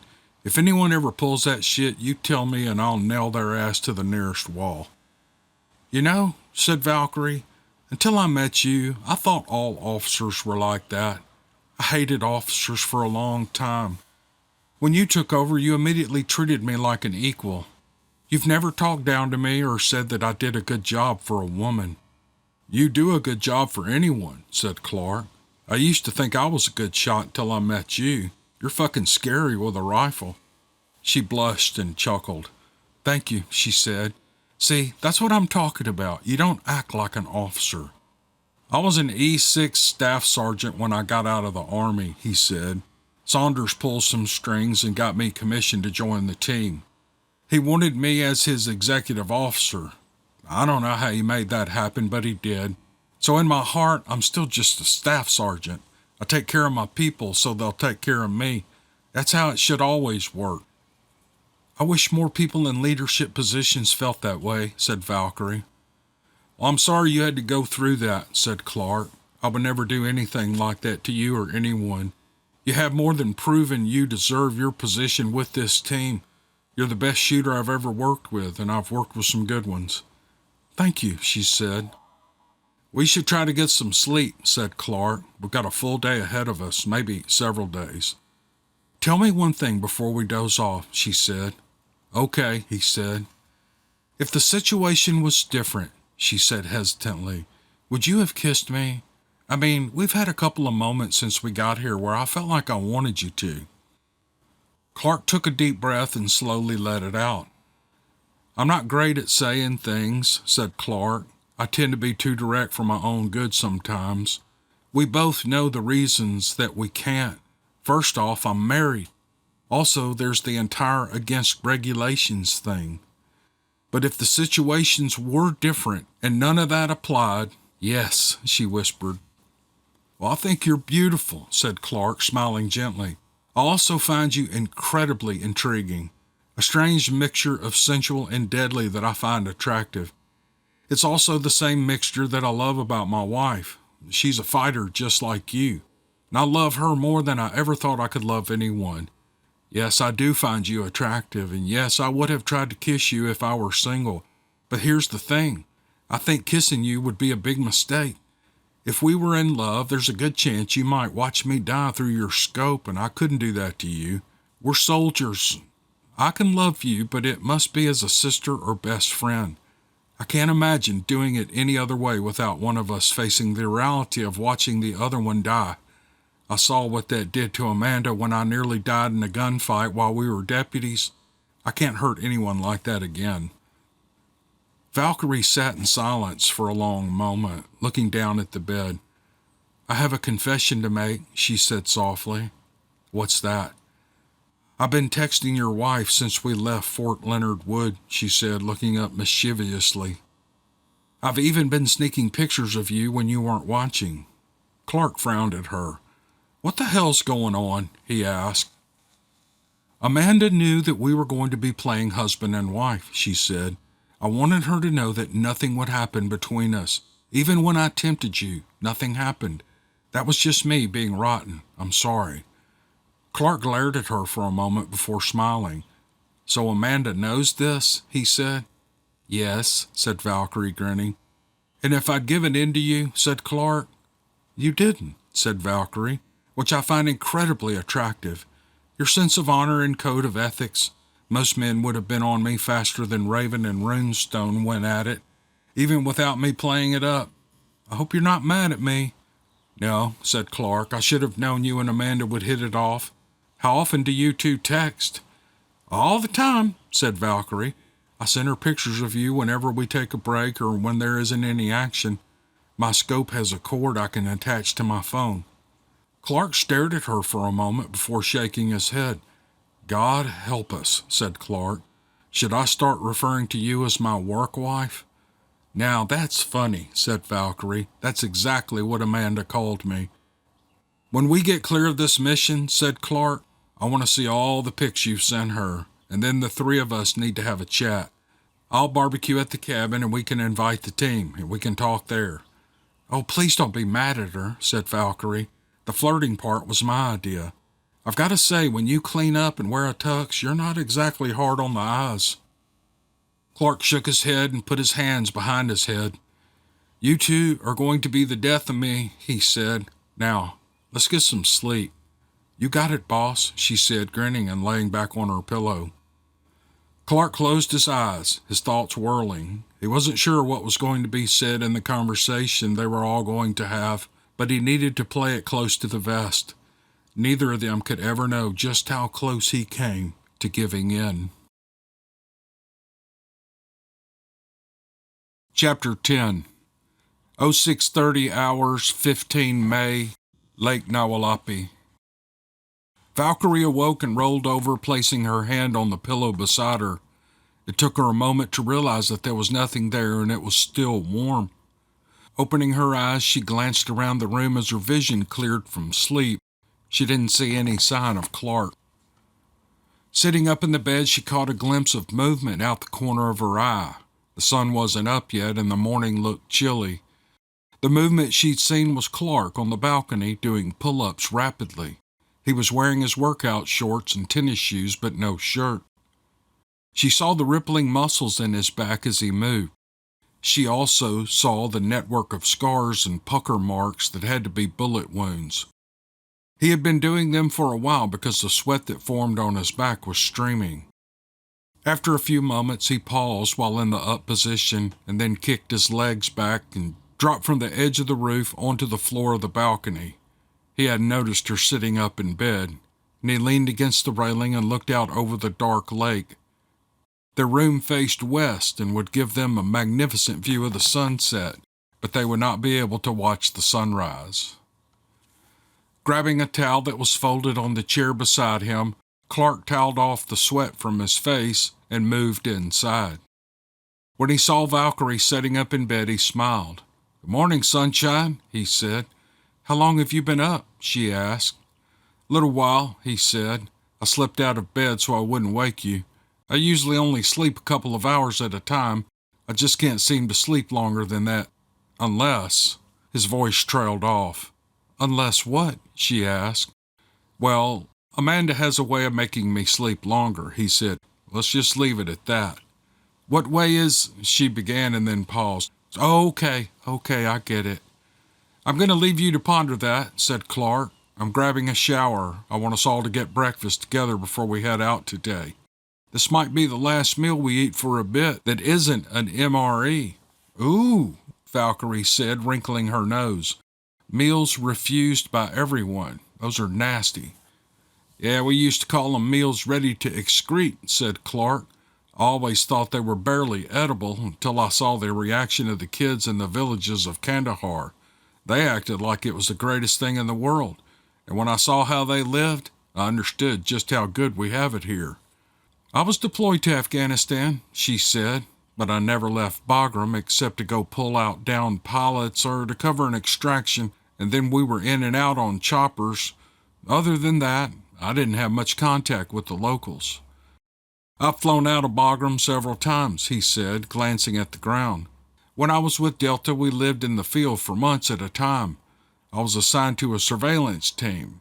We'd spent weeks and months out in the middle of nowhere watching the enemy movement and relaying it back to the rest of the unit. That's how I picked up Pashtu. Even before Delta, I did 2 tours with the 5th Special Forces Group in Afghanistan.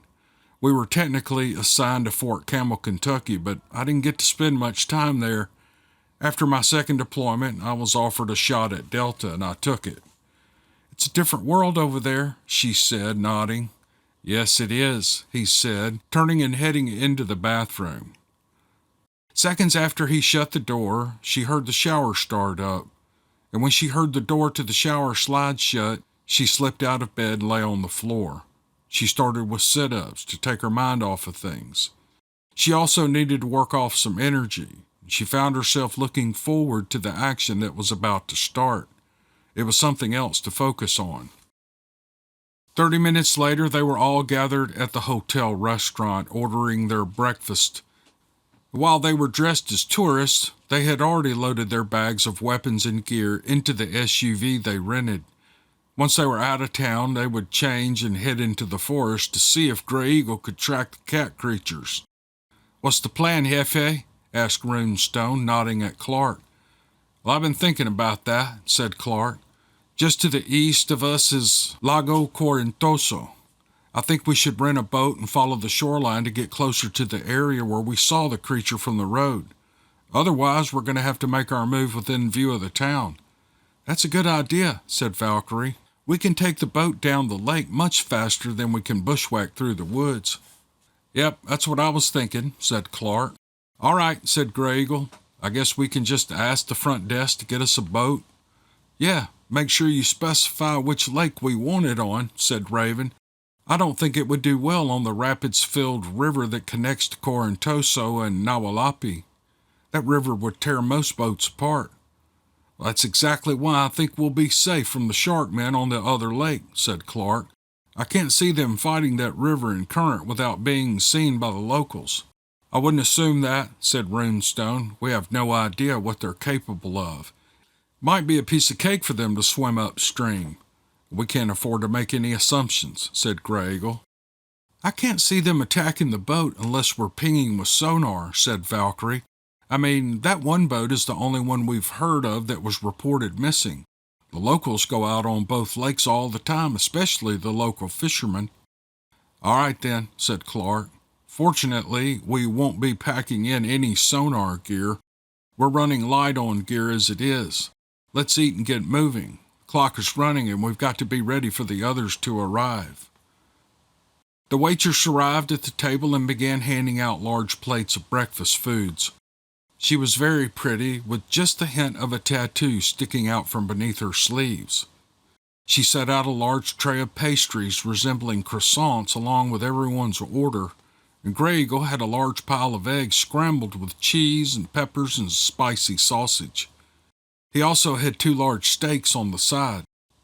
The waitress looked at him skeptically as she placed the 2 large platters in front of him. Good luck, sir, she said in excellent English. I will be surprised if you can eat all of that and still walk. I'll do my best, said Grey Eagle, nodding. What are those pastries? Asked Valkyrie. It's a local breakfast tradition, said the waitress. They are called biscokas.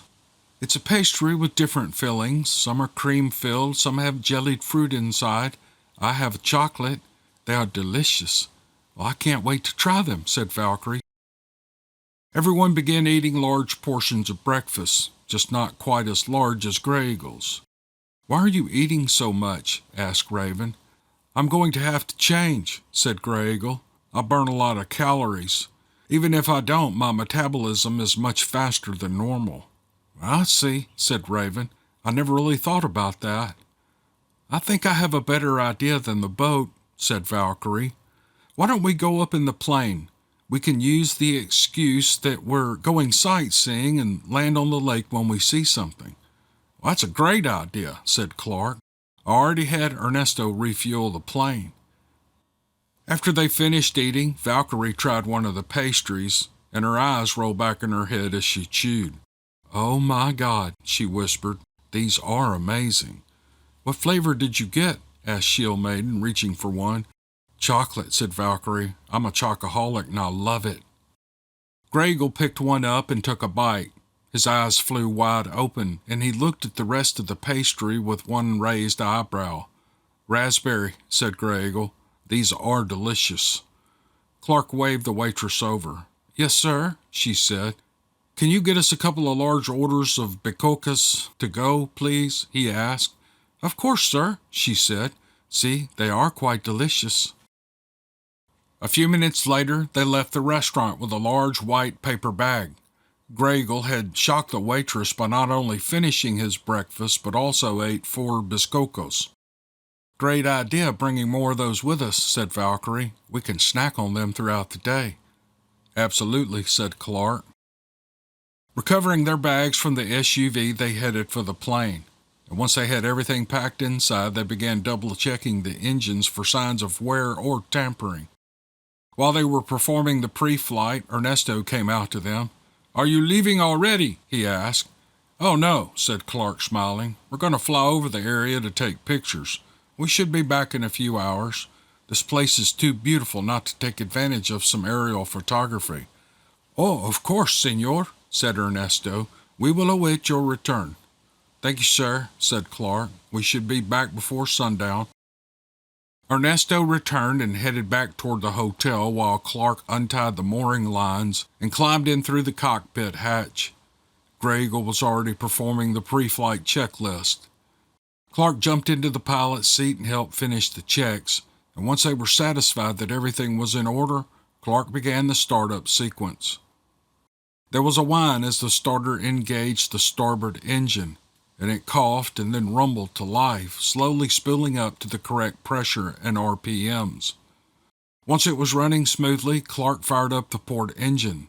The process repeated, and soon both engines were rumbling as they idled like a dreaming dragon. Pressures look good, said Grey Eagle, studying the instruments. Mr. Grey Eagle, said Clark, imitating the voice of a famous starship captain. "You have the con. Take us up." "Aye, Captain," said Grey Eagle, smiling. "I had 1/4 impulse power." "I didn't know you were a sci-fi fan," said Clark, glancing over at Grey Eagle. "I loved that show as a kid. I quit watching after the series about the space station. I never really cared for it after that." "Yeah, I quit watching about then too," said Clark. "I still watch it if I catch it on television, but when do we ever have time to watch television?" "Well, that's true," said Grey Eagle, giving more power to the engines. They began gliding away from the shore and out into the deeper parts of the lake, and Clark watched nervously, half expecting the shark men to attack them at any moment. "Hey," said Clark, yelling back to the passenger area. "Break out the gear and load the weapons. I want to be ready if we have any unexpected visitors out here."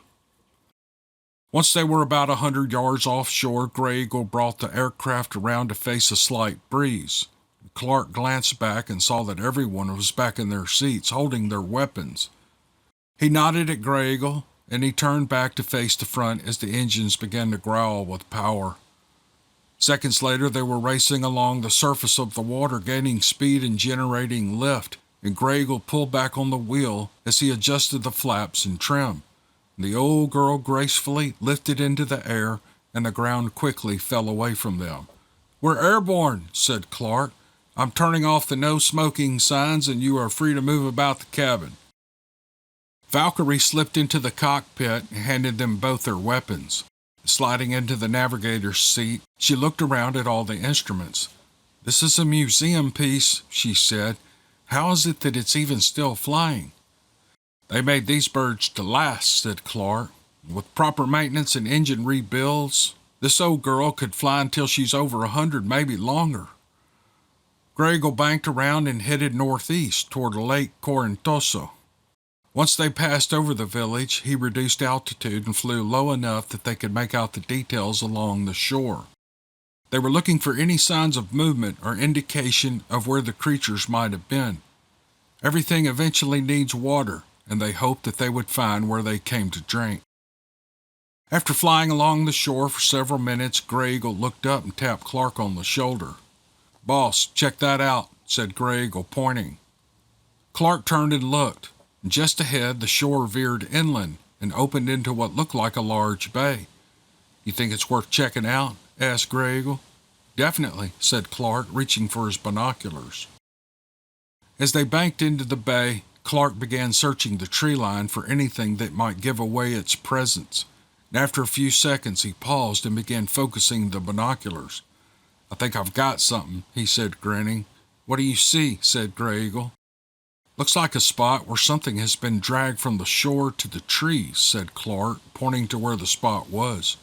"Do you want me to land?" said Grey Eagle. "Yeah," said Clark. "Set us down. I think we may have found a good place to start our search. Hopefully you can pick up their trail." Grey Eagle brought them down without an issue and idled up to the shore. Giving it a sudden burst of throttle, he beached the aircraft so it wouldn't float away. Clark was up through the cockpit hatch in seconds, bringing up his AA-12 in case something was to rush them from the trees. And when nothing happened, he called back inside. "Let's move," he said. They all quickly changed into fatigues and strapped on their gear. Clark packed as much ammo as he could carry in his rucksack and then reached for his blade. "Shit," he said. "I didn't pack my gladius." "I got you, boss," said Runestone, handing Clark a long blade in a Kydex sheath. "What's this?" asked Clark, drawing the black curved blade and admiring it. "It's called the Bounty," said Runestone. "She's almost 25 inches of lethal functionality. It's from Scallywag Tactical. I buy all my edge weapons from them." "I don't want to take your blade," said Clark, starting to hand it back. "No worries, F.A.," said Runestone. "I've got another one. Always packed two. Here, you can have one of its little brothers, too." And he tossed him a smaller knife. "That's called the Gunner's Mate," said Runestone. "It's a thick blade meant for doing some damage." "I can see why you carry these," said Clark. "If you told me they made an axe, I might have a new favorite brand of blades." Well, funny you should mention that, said Runestone, tossing him a black-handled axe in a Kydex holster. It's called the boarding axe. Clark drew it and admired the cutting edge of the blade. It had a wicked downward curve, edge spiked on the back that he envisioned doing a lot of damage to an opponent in a fight. Are you sure you don't mind? Said Clark, still admiring the blades. Yeah, said Runestone. I mean, if you want to keep them, then add them to the expense report. You're holding almost $1,000 in cutlery. They're not cheap. I think I might do that, said Clark, clipping the blades in place. He put the gunner's mate on his belt and attached the boarding axe and the bounty to the sides of his pack where he could reach them easily. After he double-checked his weapons, he glanced around at the others. Lock and load, he said. If we encounter hostiles, choose your shots carefully. The ammo we have with us is all we have until the rest of the team gets here.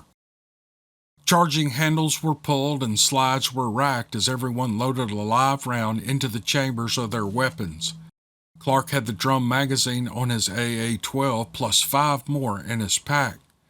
If those ran out, he was going to have to get creative. The only other option he would have is the 50 GI Glock on his hip and the blades. Valkyrie slung her sniper's rifle over her shoulder and brought the HK-UMP-50 up, clipping it to the single-point sling hanging around her neck. She glanced at Clark and gave him a brief smile before putting on her game face. Grabbing an old boonie hat from his pack, Clark placed it on his head and nodded. In the immortal words of my hero Al Bundy, said Clark, let's rock. Exiting the plane, they found themselves on an empty beach that was more small rocks than sand. Grego looked around, his nose twitching as he sniffed the air. The air was beautiful but eerily quiet. Only the gentle breeze through the pines and the soft lapping water against the shore broke the stillness. I don't like this, boss, whispered Runestone. It's too goddamn quiet. Clark nodded. It was quiet enough that he could hear the creak of the leather gloves that Valkyrie wore as she tightened her grip on her weapon. Clark slowly brought his AA-12 up against his shoulder and brought it up into firing position. Grego still had his head back, sniffing the air, when suddenly his eyes snapped open and his head came forward. His rifle appeared against his shoulder so rapidly it almost looked like magic. His sights were trained on a section of trees almost 50 yards away, and they didn't waver an inch. What do you see? Whispered Clark. Not see, said Grego. Sense. We're being watched by more than one creature. Any idea how many? Asked Raven. Several, said Grego. There are too many scents to identify individuals. Why aren't they charging us? Asked Runestone. I think they're afraid of the water, said Clark. The survivors from the attack last night probably told the others, get too close to the water and you're shark chow. A low growl seemed to emanate from the darkness, which was repeated by several others. Clark brought the optic up to his eye and flipped the safety off. Around him he could hear the safeties click off as the others prepared for an attack. I think we found them, boss, whispered Runestone. Or they found us, added Shield Maiden. Grego stepped slightly ahead of the others and dropped his rifle onto the ground. Stripping off his body armor and pack, he dropped them beside the rifle. And after removing his shirt, he glanced over at Clark. Get ready, he said. Clark nodded. Grego unzipped the sides of his tactical boots and kicked them off. And when he turned back toward the trees, there was a snarl and a growl that sounded, and it echoed across the open water. This time, Grego answered the snarl with one of his own as he began to change. He had no more than roared when more than a dozen of the panther-like creatures exploded from the trees and raced toward them. Grego was still shifting form when Clark took aim and shot the first one in the chest with a fletchet round. The silver nitrate and magnesium tip punched deep into the creature's chest before igniting. Shrieking in pain, the beast fell to the ground, writhing in agony. The others opened fire, and the special rounds that the team used had devastating effect. The creatures had been used to the normal rounds used by the Germans, and they were not prepared for Team Odin's modified rounds designated to fight monsters. 4 of the creatures fell screaming and dying before they had covered more than 10 yards, and to their right 6 more exploded from the trees and raced toward them. Clark pivoted to the right and engaged the creatures. Raven joined him while the others engaged in the larger force. As the beasts raced toward them, Clark and Raven managed to kill 3 of them. The remaining 3 dove at them. One was caught in the air by Grey Eagle and slammed to the ground with enough force that they all felt it shake their legs. The bolt locked back on Clark's AA-12 as the beast leaped at him. Raven flipped her weapon from semi to auto and put a long burst into the creature that was bearing down on her. The other creature took Clark to the ground in a flash of teeth and claws. Clark managed to get an AA-12 between him and the snapping jaws of the beast, but he felt the claws digging into his armor, seeking the soft flesh beneath. Releasing his grip with his right hand, he continued to push the weapon into the beast's face with his left hand. His right hand went to his belt and he grabbed the handle of the gunner's mate. Yanking it free, he drove it deep into the beast's chest, just below its left arm.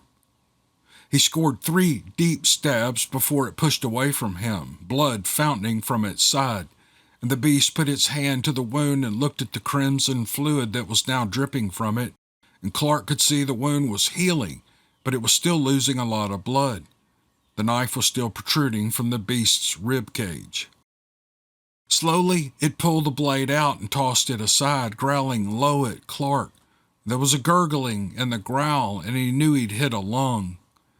It might still heal, but it was going to take time, and the wound had to hurt like a bastard. Briefly, he considered reaching for his pistol, but he knew as soon as he drew it, the beast would attack. He also considered that the faster they burned through their ammo, the sooner they would be all but defenseless. It would close the distance quickly, and he realized he might not have time to get off around before it bore him back to the ground. And the creature's ears laid back against his head, and it snarled at him, extending its claws from its hand. "All right, motherfucker," said Clark, "if that's how you want it." He reached back with both hands and pulled the bounty and the boarding axe. And with the axe in his left hand and the blade in his right, he shifted his weight onto the balls of his feet. He knew that the attack was going to come at any moment. In a flurry of snarls and speed, the beast launched itself at him. Clark feinted to his left, and the creature tried to adjust. Spinning to his right, Clark slashed out with the axe and blade, and he felt claws tear through the fabric on his back and heard them scrape against his trauma plate. His blades drew blood. The axe cut a deep wound into the beast's left bicep, and the bounty slashed a nasty wound into the creature's abdomen. Clark rushed at the beast, and it jumped back to avoid the attack. It landed calf-deep in water, and shock appeared on the creature's face. Clark knew they were trying to avoid the water, but didn't expect the sharkmen to have followed them into the other lake. But he was wrong. The water exploded behind the panther creature as it tried to leap away to safety, but the sharkmen caught it just as it was clearing the water. In a last-ditch effort to avoid being dragged into the water, the beast locked a vice-like grip on Clark's ankle and attempted to either pull itself free or drag him along with it. "Fuck that," snapped Clark, slashing downward with the bounty and removing the beast's arm at the elbow. Clark watched as the beast was dragged back into the water, blood churning in the white foam where it was fountaining from a severed arm. In the span of 2 heartbeats, the struggle was over, and the panther creature vanished below the surface and didn't come back up. "The sharks are in this lake too," roared Clark, turning back to the fight. "Stay out of the water." When he looked back at the battle, only 3 of the cat creatures were remaining, and they were bloodied as they tried to escape back into the trees. Only one made it. Grey Eagle caught one and slammed into it with the force of a runaway semi-truck, driving it into the ground and sinking its teeth into the beast's throat. In a fountain of blood and flesh and bone, he tore the beast's head off with his teeth, and Valkyrie had finished the other with a quick shot to the back of its head. "Clear!" yelled Runestone. "Clear!" echoed the rest of the crew. Grey Eagle stood and turned toward them. He was covered with blood, and from the look of him, little of it was his own. There was a feral look in his eyes as he studied them for a moment. Clark thought for a second that he was going to attack them, but realized that his instincts were up, and he had unleashed the wolf, perhaps for the first time in a long time. Grey Eagle's chest heaved for a few moments as he gulped down air, catching his breath and calming himself down. The yellow light in his eyes faded, and he sighed. "Clear," he growled. The power of that one word could be felt in their bones. Clark knew it had to be some type of infrasound, much like what tigers do to their prey before they attack. He was suddenly extremely glad that Grey Eagle was on their side. "I've got their scent," rumbled Grey Eagle. "I can track them now." "If you can track them," said Clark, "then we can locate their home. I don't want to fight all of them with just the 6 of us. We get a location, and then we'll task Team Euler to take them out." "Agreed," said Grey Eagle. "Wait here and I'll follow the creature. I'll make sure it doesn't know I'm there. When I have their location, I'll meet you back here at the plane." "And be careful," said Clark. "Locate them and get out of there." "Understood," said Grey Eagle, turning and heading into the trees. "What do you want us to do with these bodies?" asked Runestone. "Toss them in the water," said Clark. "Just don't get too close." "Gotcha, Jefe," replied Runestone. "Feeding time at the aquarium." Click the video on your screen for the next part of this audiobook. This has been Codename Wild Hunt, Operation Blood Eagle. Written by D.A. Roberts. Read to you by Cameron Buckner. Print copyright by D.A. Roberts. Audio production copyright by Cameron Buckner. Reproduction of this audio is prohibited in any form without written approval under the U.S. copyright laws. Stay tuned to the Dixiecryptid podcast for more full-length audiobooks.